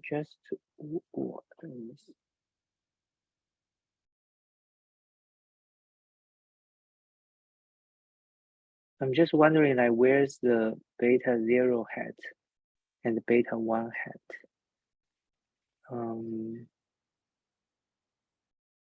Oh, I see. Yeah, I see. So because so because essentially we are solving the linear, like a linear regression here, right? We think of, this is like a local linear regression. So the solution to beta 0 hat and beta 1 hat, you can think of just as the maximum likelihood estimates, or like the least square estimates, right? So we know that for least square estimates, we previously learned like this kind of formula, right? X it is like X times this, right? So it's X transpose Y as well, right? So this beta hat is, like essentially the least square estimates we would have for the linear regression. So we basically, plug in this least square estimates for our local linear model here, right? And this beta hat, corresponding to this part here, this would be our beta 0 hat evaluated as x0, and beta 1 hat evaluated at x0. And then, we have this value, multiplied by bx0 transpose, right? Bx0 transpose. So that's why it is equivalent to f hat x0. So this is, how we can write out our solution in a matrix form, right? And this is for like easier extension, to the later part. But yeah, this is nothing but, we apply our MLE or the least square estimate to the local linear regression here. Okay, so we get our f hat of x0 based on the local linear, right? And so this illustration is, also basically to show at each x0, we fit a different local linear, right, line, in the illustrated by the red line, right? So the red line here, or the red line here. So this is called the local linear because we see that the linear line we fit is different, right, for each x0. So an extension to the local linear kernel fit is basically we want to increase the order to D polynomial, right? So we call this local polynomial regression, where like the order is D. So we see that, in addition to beta 1, we would have J from 1 to D, right? And then we have beta J of X multiplied by Xi to the power of J, right? So this becomes local polynomial. And also this one is multiplied by the kernel weights, right? So it is also still, like a kernel estimate. So after this extension, essentially we write our f hat in this formula, right? And it can also, be written in the matrix form.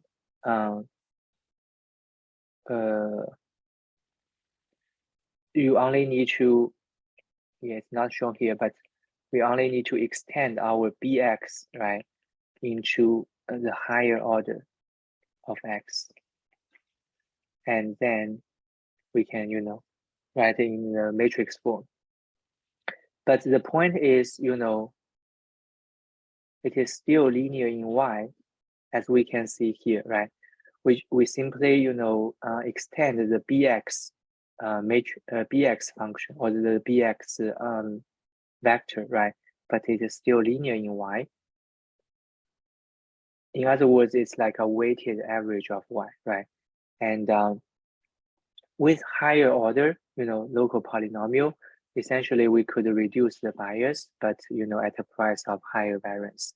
That's the same, bias variance trade-off we have seen earlier. So it's so the illustration here, right, is that if we fit a local linear on the left-hand side, right? That's indicated by the, red line at x0. But if we fit a local quadratic, right, then your red line becomes this red curve. And we see that, basically it is a better fit to the truth, right? And if you look at the green curve, you could tell the green curve on the left has a larger bias than the green curve on the right, right? So that's another, extension to our kernel estimate. So yeah, let's look at the R implementation next. Let's see. So I believe there are multiple functions, you could implement the kernel estimate.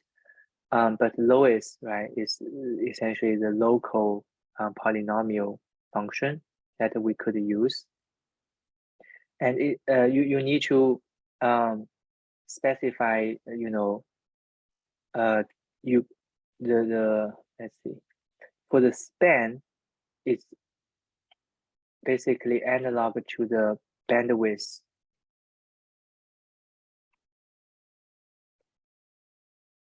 lambda, right? In other words, the span controls the degree of smoothing. And so it specifies alpha time. So alpha would be between 0 and 1. It specifies, alpha times n, number of closest points, right, to estimate your local polynomial. And so, alpha n forms the neighborhood of x, right?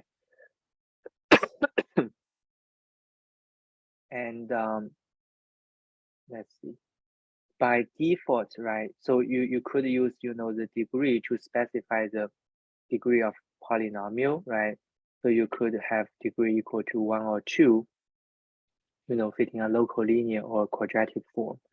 And then by default, this lowest function, uses the tri-cube kernel. Essentially, it's a smooth kernel, right? And it's a higher order, in terms of the distance, right? And the UI, we see that, UI is like the standardized distance in some sense, right? Okay. So other implementations, right? You could try out, log fit or log polynomial. These, they basically use different kernels, right? You could try different kernel functions. So let's see. Yeah, I think later we will see some implementation as well, for examples. But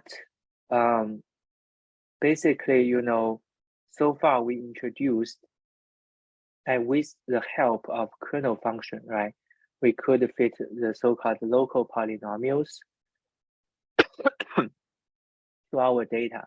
And the degree of the local polynomial, controls the bias and variance trade-off, right? And you could, use cross-validation to choose like the bandwidth or how large the neighborhood you want to use for the local fit, right? And another application, we want to introduce for the kernel method or like the kernel estimate is to use the kernel methods, right, to estimate the density function. So this is, some important application that, people use this a lot. Essentially, we are interested, right? So we have, some observation from an unknown distribution, right? And we want to estimate the density function of, this observation or the distribution of the observations. And this is a unsupervised learning problem, right? Because we only have the X as inputs without, the outcome Y. So here we assume that, our observations X1 through Xn are ID following a density function F, right? And the F is the, the target of our interest. So I'm sure, most of you have tried like the histograms, right? By plotting the histograms of your X, that's essentially estimating the density, right? So histogram is, one way of estimating your density, and it is like a non-parametric way, right? Without, any model parameters. Or we could do, a parametric way, right? The parametric way is, for example, if we believe our distribution is like a normal distribution, right? Then we only need to estimate, the mean and the variance, right? So that's like a parametric way. Or we believe, our distribution follows exponential family, right? So the exponential family is a large family of distributions. Then we also only need to estimate the respective parameters, right? So that's the parametric way. So another alternative here is the kernel, so-called kernel density estimator, right? That relies on our kernel function.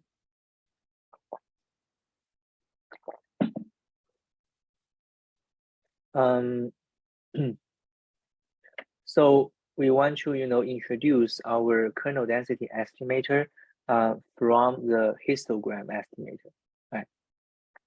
So as we mentioned, the histogram, it is a non-parametric way, which essentially count, right? So it counts, the number of X that's within a bandwidth, right? So for illustration, oftentimes, we would have like a histogram that's specified by like these bars, right? So you can think of each bar as a bandwidth, right? So each bar, gives you like this bandwidth H, and basically you count the number of observations that falls, under or falls within this bandwidth H, right? And then divided by, H times the total number N, that gives you the frequency, right? In other words, you use this frequency as your density estimate. So this is basically, the histogram estimate, and we know that this F hat actually approximates the true density F as our H goes to 0, right? As you have, or H and go to 0 and your N goes to infinity, right? As you have more and more samples and, narrower bandwidth, you get an unbiased estimate, right? However, with finite samples, essentially, we know that this histogram estimate is bumpy and non-smooth, right? So how we could, improve based on this histogram estimate is, we rely on our kernel function, right? So instead of counting this number, right, we take the kernel function here. And it's essentially, the same kernel definition, right, with the bandwidth lambda. We have the bandwidth lambda, right? And so the kernel function, satisfies the same condition as before, right?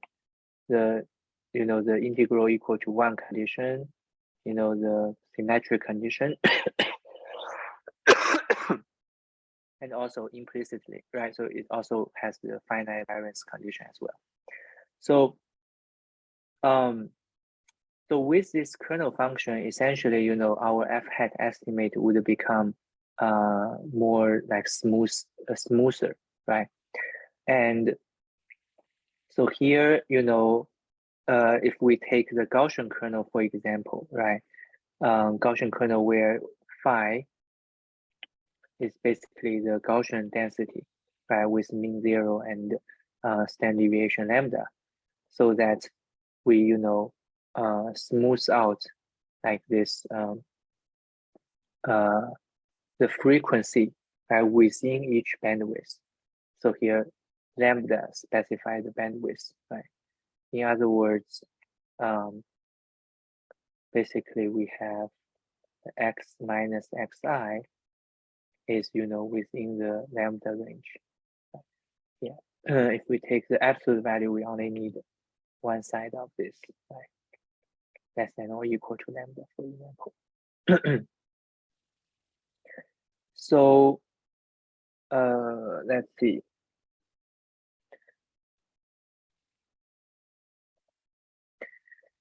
So similar as before, you know, actually for the density estimation, it is also, you know, more important to choose the bandwidth than choosing the kernel. Yeah, as we remember, you know, like the plot of different kernel functions, right? They share a lot of similarity. You know, the kernel functions are not that different, but choosing different bandwidths essentially controls the smoothness, right, of your f hat estimate.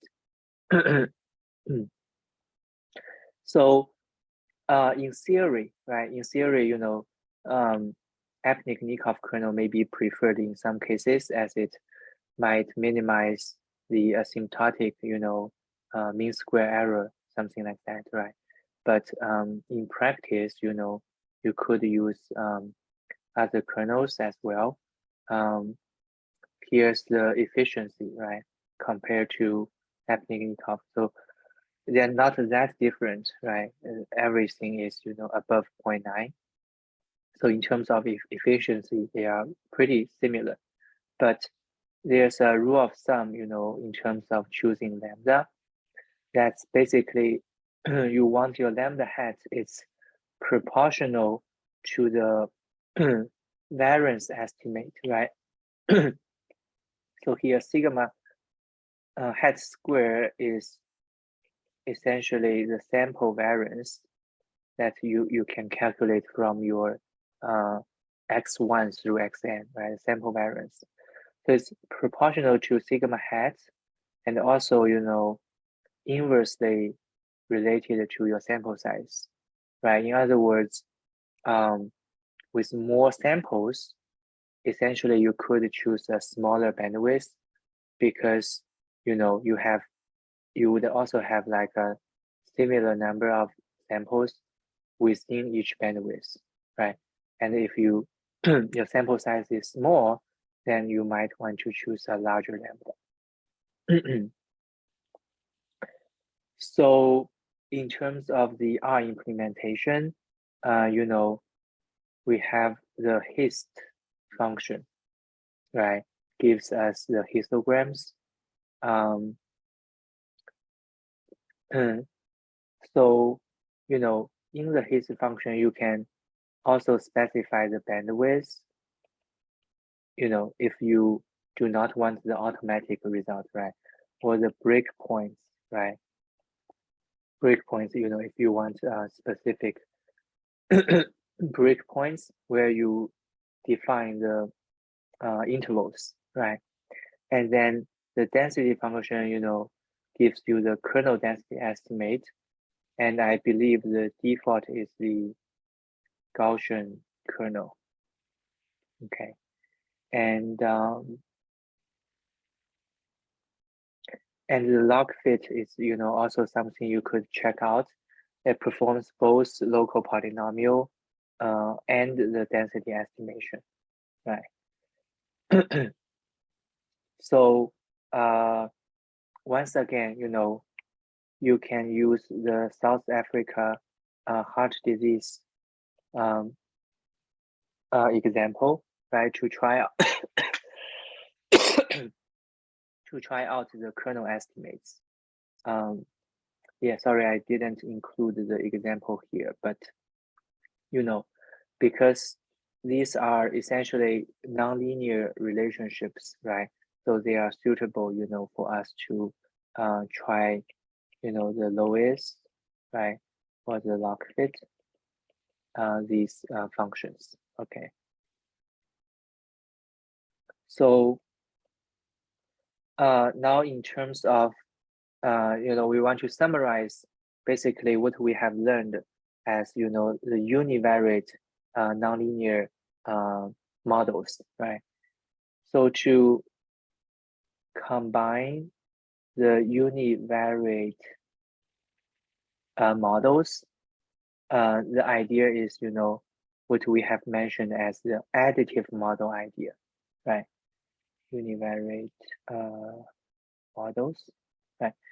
So, so the additive model idea is, here once again, we come back to our X that is multivariate, right? You have X1 through XP, the predictors. So the additive model is assumed, in this formula, and it is the conditional expectation of X. In other words, we assume the conditional expectation of X, of Y, right, given X.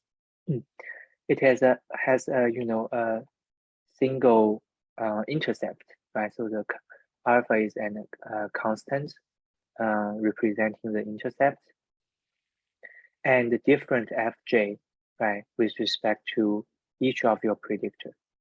So it can be, extended to other distributions. In other words, nonlinear y outcomes, right? If you have binary y or y following count distribution, then you can generalize this to so-called generalized additive model, GAM, right? So by introducing, this inverse link function. So this is, analog to GLM, right? The generalized linear model. As long as you have a link function that link the distribution of your Y to the additive model part, right? So it is the same, additive model part, but apply the inverse of the link, right? So to fit this, additive model, essentially we would fit each of the fj separately, right? Using the method we have learned so far. So either we could use the spline, right? Smoothing spline, or B spline, or the kernel smoother, right? At your disposal of these, nonlinear methods. And we combine them, right, to get the additive model. But there's a little, I think there's some more detail to follow. Yeah, we will come to that. But so here's just, like some examples of the G function, right? We know that if Y is binary, right, we could use the logit link, right? So the logit link of, probability of Y equal to 1. We can, write out the logit link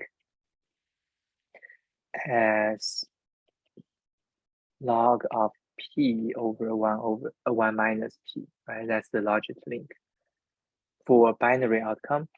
And then we could use, the log link, right, for count outcomes. So if your Y follows count, right, then you simply take the log transformation. And so it is an additive Poisson regression, right? But the key here is, how do we estimate the FJs? So in terms of fitting additive models, right? Let's, so it's essentially like an iterative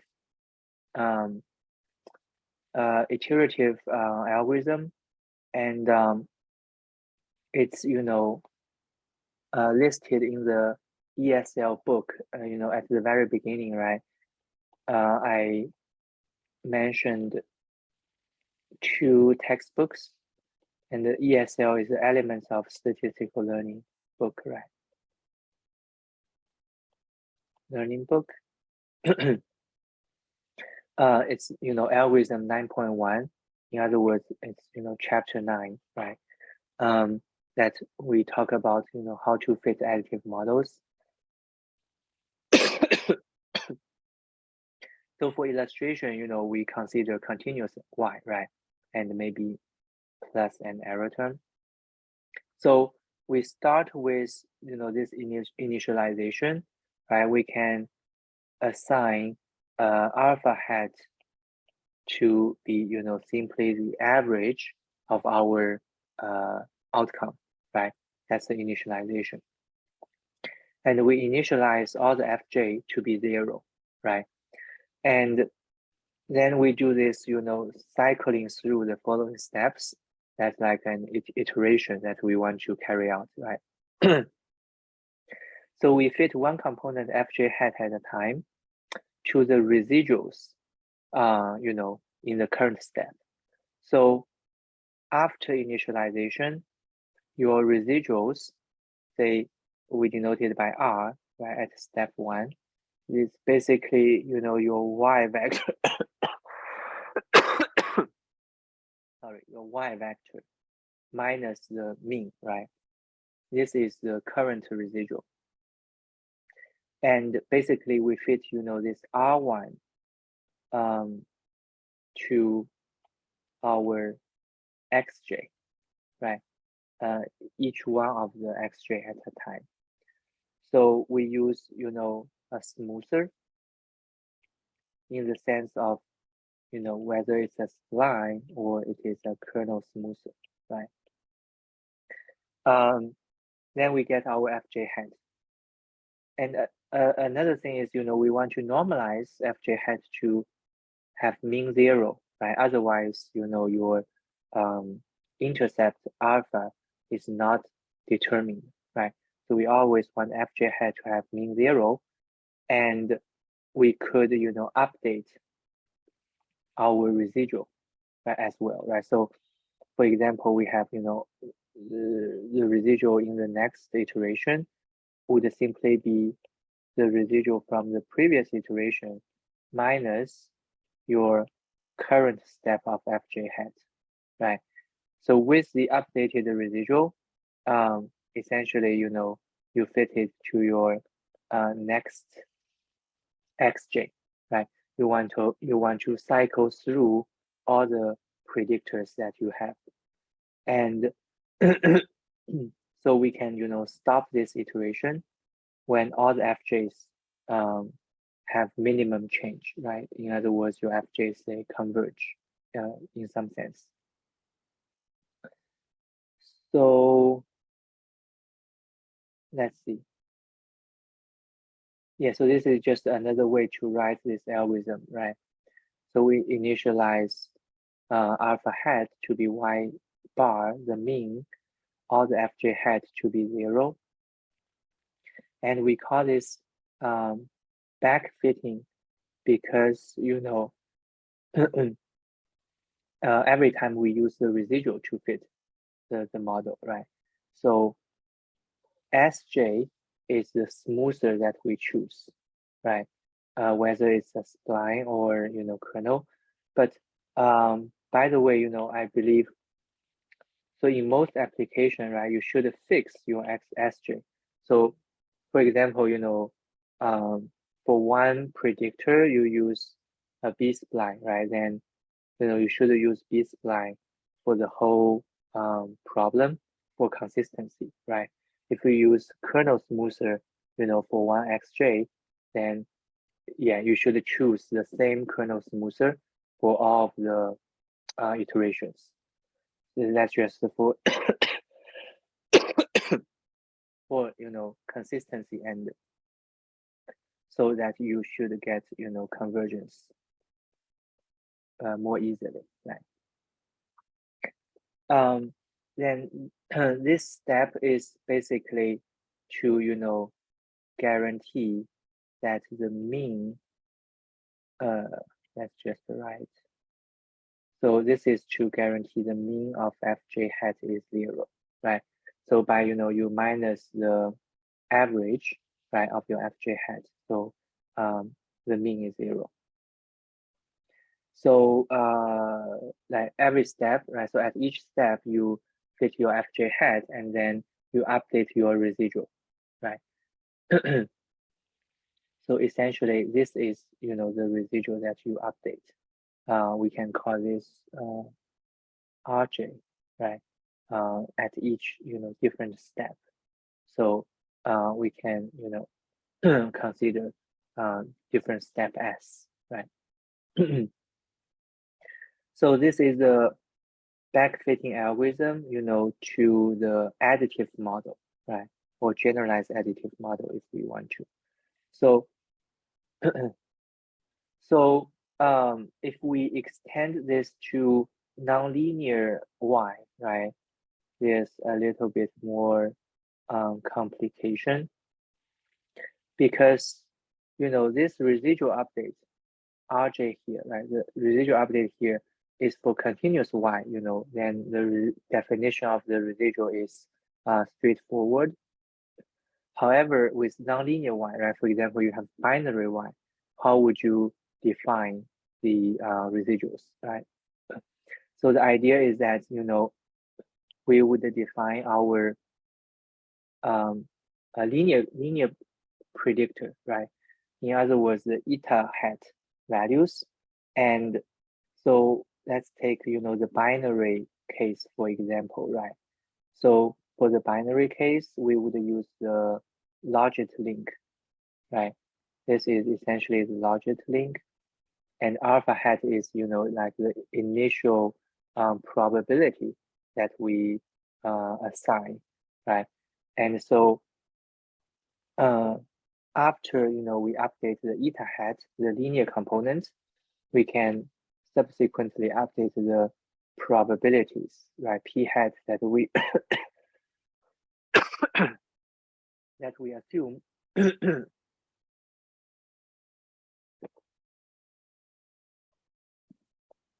so in addition, right, we call this the working target variable. That's eta hat plus a kind of a residual that we calculate for the binary outcome, right? Yeah, anyways, so this is just the extension, right, for generalized additive model with nonlinear outcome Y. Yeah, that's some theoretical background. I think it's helpful if at least we are aware of. And in terms of the implementation, basically the R function GAM can do the heavy lifting for you, right? You do not need to worry about the implementation. So the GAM function in the R package MGCV, it solves the smoothing parameter also with generalized cross validation. So you do not need to tune the variables by yourself, right? So to call the GAM function, oh, let me actually let me check this R library. I believe there may be an update element for stat learning R package.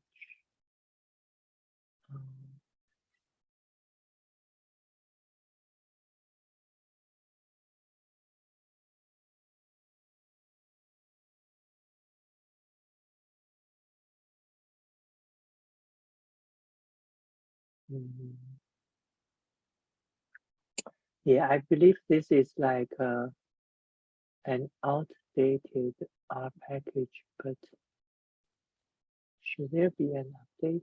Let me check.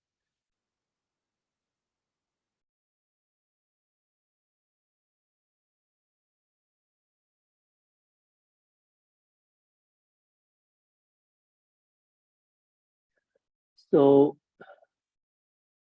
seems like you could install an archived version. You could install an archived version of this R package, right? So essentially, that's the R package developed for the textbook that we mentioned, ESL textbook. And we mainly, we just want to load like the data from this R package. So in this case, right, it's the ozone data, we want to use. So it is fine, if you install like a archive version of the library, and yeah, seems like there's no other there's no other versions available. Yeah, anyways, so I put it in the chat, you could use install and archive the version, right? And then you load the ozone data, for example. So to call this GAM function, right?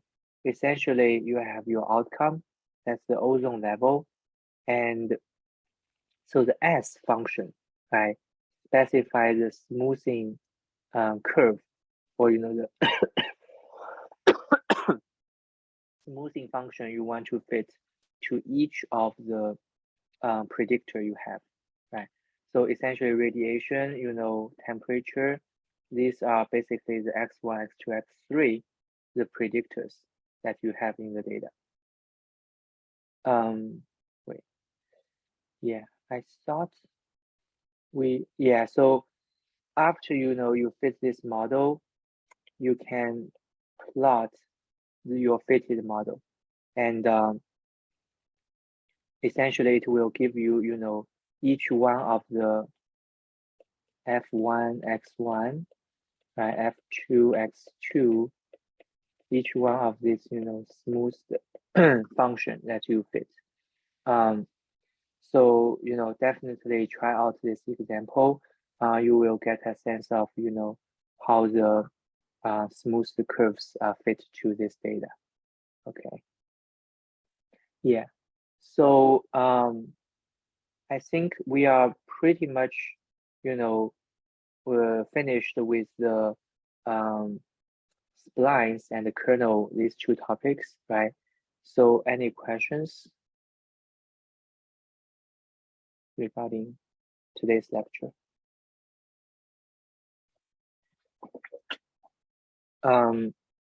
Yeah, we could do a brief summary, right? For splines, we introduce B-spline, natural cubic spline, and the smoothing spline, right? These methods, you are free to check out. And for the kernel methods, right? We use kernel for like the local polynomial functions, right? And we also use kernel for density estimation. And when we combine, right, the spline and the kernel, they are both smoothing nonlinear models. We introduced the additive models, right, and generalized additive models as well. We give some idea of how to fit the additive models and the R implementation for GAM in general, right? So if no other questions, we could get a head start on, tomorrow's lecture, because yeah, I think there's like more to cover, in tomorrow's lecture. So we could get a head start introducing, neural networks. And we will start with, some fundamental ideas, right? So there really is, a wide range of applications that people use neural networks for. And it, ranges from our daily lives, right? Voice recognition, text recognition. And if, we must have heard this so-called AlphaGo, right? Which it's a very complicated machine that people develop, but the one of the key components, right, is the reinforcement learning, algorithm that we develop for the machine to essentially learn the strategies, right, when you play Go. So so so I think for us to, like better understand neural networks, essentially we want to start with the fundamental problem of like classification. So the idea is that, we have these cute pictures of a puppy and maybe a kitten here, right? But we want the machine to tell the difference, right, between two categories. And essentially we want to train the algorithm with, many pictures, right, or many data of two different classes, right? That's the fundamental idea. And also, neural networks is essentially try to mimic like the function that's in our human brain as well, right? So that's why we have the neural network name. But so here's just, like a list of applications of neural network models, right? For myself, I haven't done all these applications. It's just, like too many different problems people could focus on, right? But for example, so I have done, like for image recognition, medical diagnosis, and some other classification problems, right? Essentially, I feel like there is advantage, of using neural networks than more traditional, other other learning algorithms, right? But I believe, there's also a wide range of applications in finance as well. But yeah, personally, I haven't done those before. So as I was saying, the idea of neural networks is try to mimic, right, human brain. So how human brain functions. So we know that, for human brain, we have a large number of neurons, right? Illustrated, for example, in this graph below. So the neurons are only, activated, or we call this like fires a signal, right? They are only activated if the signal exceeds a certain threshold, right? In other words, your neuron remains inactive in most cases, right? But if there's signal that's passing through your neuron, exceeding the certain threshold, then it is activated. Right? And that is also why we will see later, we will introduce activation functions that's essentially mimic the idea of neurons being activated, okay? And another layer of the, human brain is that we would collect, right, the signals from all neurons to tell you, whether when you see the picture, it is a dog or a cat, right? So, so each neuron, might contain a small amount of information, right, that you have, but by collecting, all the signals from all neurons, you would summarize, all the information that you have in order for you to make a decision, right? At the end, essentially, you make a decision. So that's the basics of how the human brain works, right? And so in order to mimic this human brain structure, people produce this neural network structure, right? And this is essentially like the simplest neural network with a single hidden layer, right? And so we want to give some definitions first. So first, right at the bottom, we call this the input layer, right? It's just another name of your X variables, right? So all of your X predictors, or you call them features, they are essentially the input layer, right? What you observe in your data. And at the top, right, we have this so-called output layer. So this is just another name for your Y, right? And here we have multiple Y. It's just for example, for the classification problem, right? So we would use separate Y to indicate, for example, like different class labels. So dog versus cat, right? That is one example of binary. So you only have two classes, right? So you might y1 equal to 1, meaning it is a dog, right? Then y2 equal to 1, meaning it is a cat. So we use multiple y's to denote different class labels, for example, right? So more importantly, right, in the middle, we have this so-called hidden layer. And the hidden layer is essentially what we mimic the neurons, right?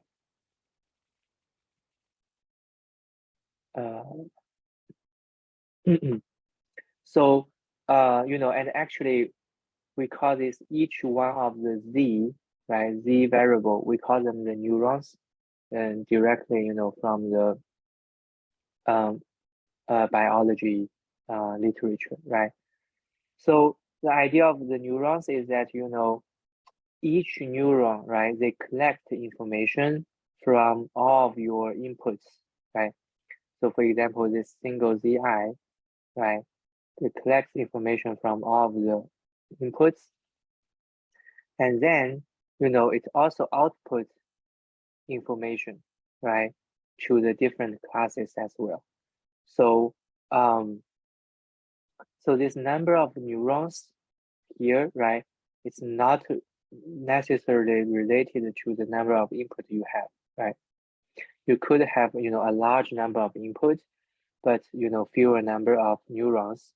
So essentially, you can think of the neurons as, collect like different aspects of the information you might have from your input, right?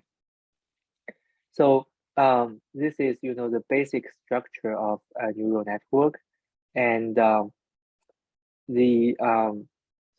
in terms of, like write out this formula, right? It is actually, nothing more special than like the previous regression model we have seen.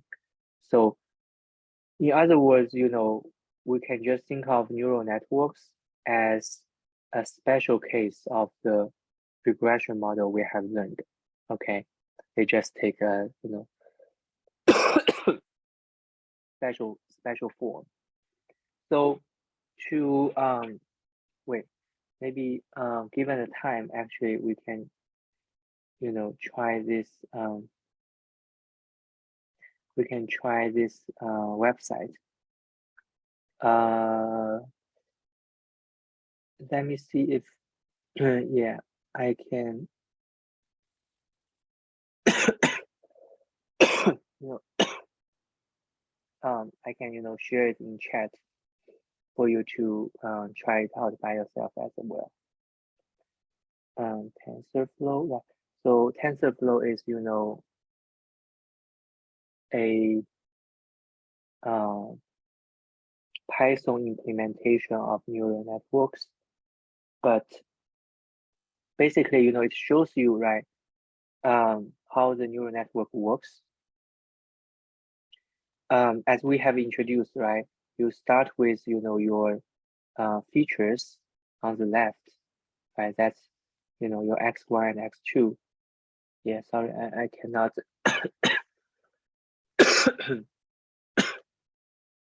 Yeah, actually, I can share my website, maybe. That's an easy way to illustrate. So let me share here. Right, we see this website. You know, so the features here, right? So this column is the input layer, right? This is the hidden layer. This is the output layer, right? For example, you know, it's a classification of two classes, right? So we only need, you know, two neurons to represent the two classes, or, you know, we can increase or reduce the number of neurons, right? And we can also, you know, increase the number of hidden layers as well, right? Oh, so here is also considered as a hidden layer because at the end you have your output, right? But for simplicity, you know, let's just have two hidden layers and, you know, two neurons here corresponding to the two different classes, right? And so with, you know, so clearly, first of all, we see that our x1 and x2, they have a nonlinear relationship, right, with the class label, right? So let's just, you know, run the model first, right? So here we see that when we run this simple neural network, it does a pretty good job of, you know, classification, right? Or actually a very good job of classification because it essentially separates the input space of x1 and x2, right, into the blue region and the yellow region, right? And this, you know, classification is recovers the true class labels almost 100%, right? So we see here the test loss or the training loss is minimized, right? So very close to zero. And so here that's, you know, we could try like a different classification problem. Right, so essentially, you know, they are separate like this, right? Whether like this neural network could, you know, split or separate the two classes, right? It also does a pretty good job to give you, you know, this like nonlinear boundaries, right? But so what we want to, you know, take a look is some of the tuning parameter here, right? At the top, you know, we have the learning rate, right? So essentially, yeah, these are the ideas, you know, we will introduce tomorrow in more detail. But learning rate, you know, controls how fast, right, you want your algorithm to converge or update, and activation function, right? So the activation function is something we will introduce tomorrow as well. Regularization, right? That's, you know, the penalty that we have introduced, right? L1 or L2 penalty, or, you know, we do not introduce regularization. And regularization rate is essentially, you know, like the lambda parameter for our penalty term, right? And it's also, you know, whether we have a classification problem or we could have, you know, continuous regression problem, right? For regression problem, we see that, you know, the value of y, right, is indicated by the color, you know, so it is continuously changing color, right, instead of two classes. And this, you know, yeah, I think it also kind of works, right? So towards this lower left, it is the largest value, and then towards the upper right, it is the other extreme value, right? So we see that you know, neural networks can also be applied to regression problems. Okay. Anyways, yeah, I think we'll stop here. You know, feel free to try out this website to get, you know, some sense of the how neural networks work. Right, we'll talk about more details tomorrow. Okay. Yeah, so any questions for Dr. Fay? Any questions, any comments?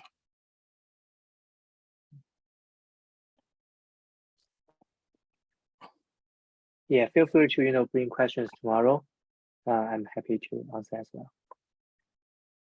Okay, that will be fine too. So again, thank you very much, Dr. Fay, for very informative presentation. I know you are not feeling so well. You have to cough through this, but nevertheless, Yeah. you gave us a very informative presentation.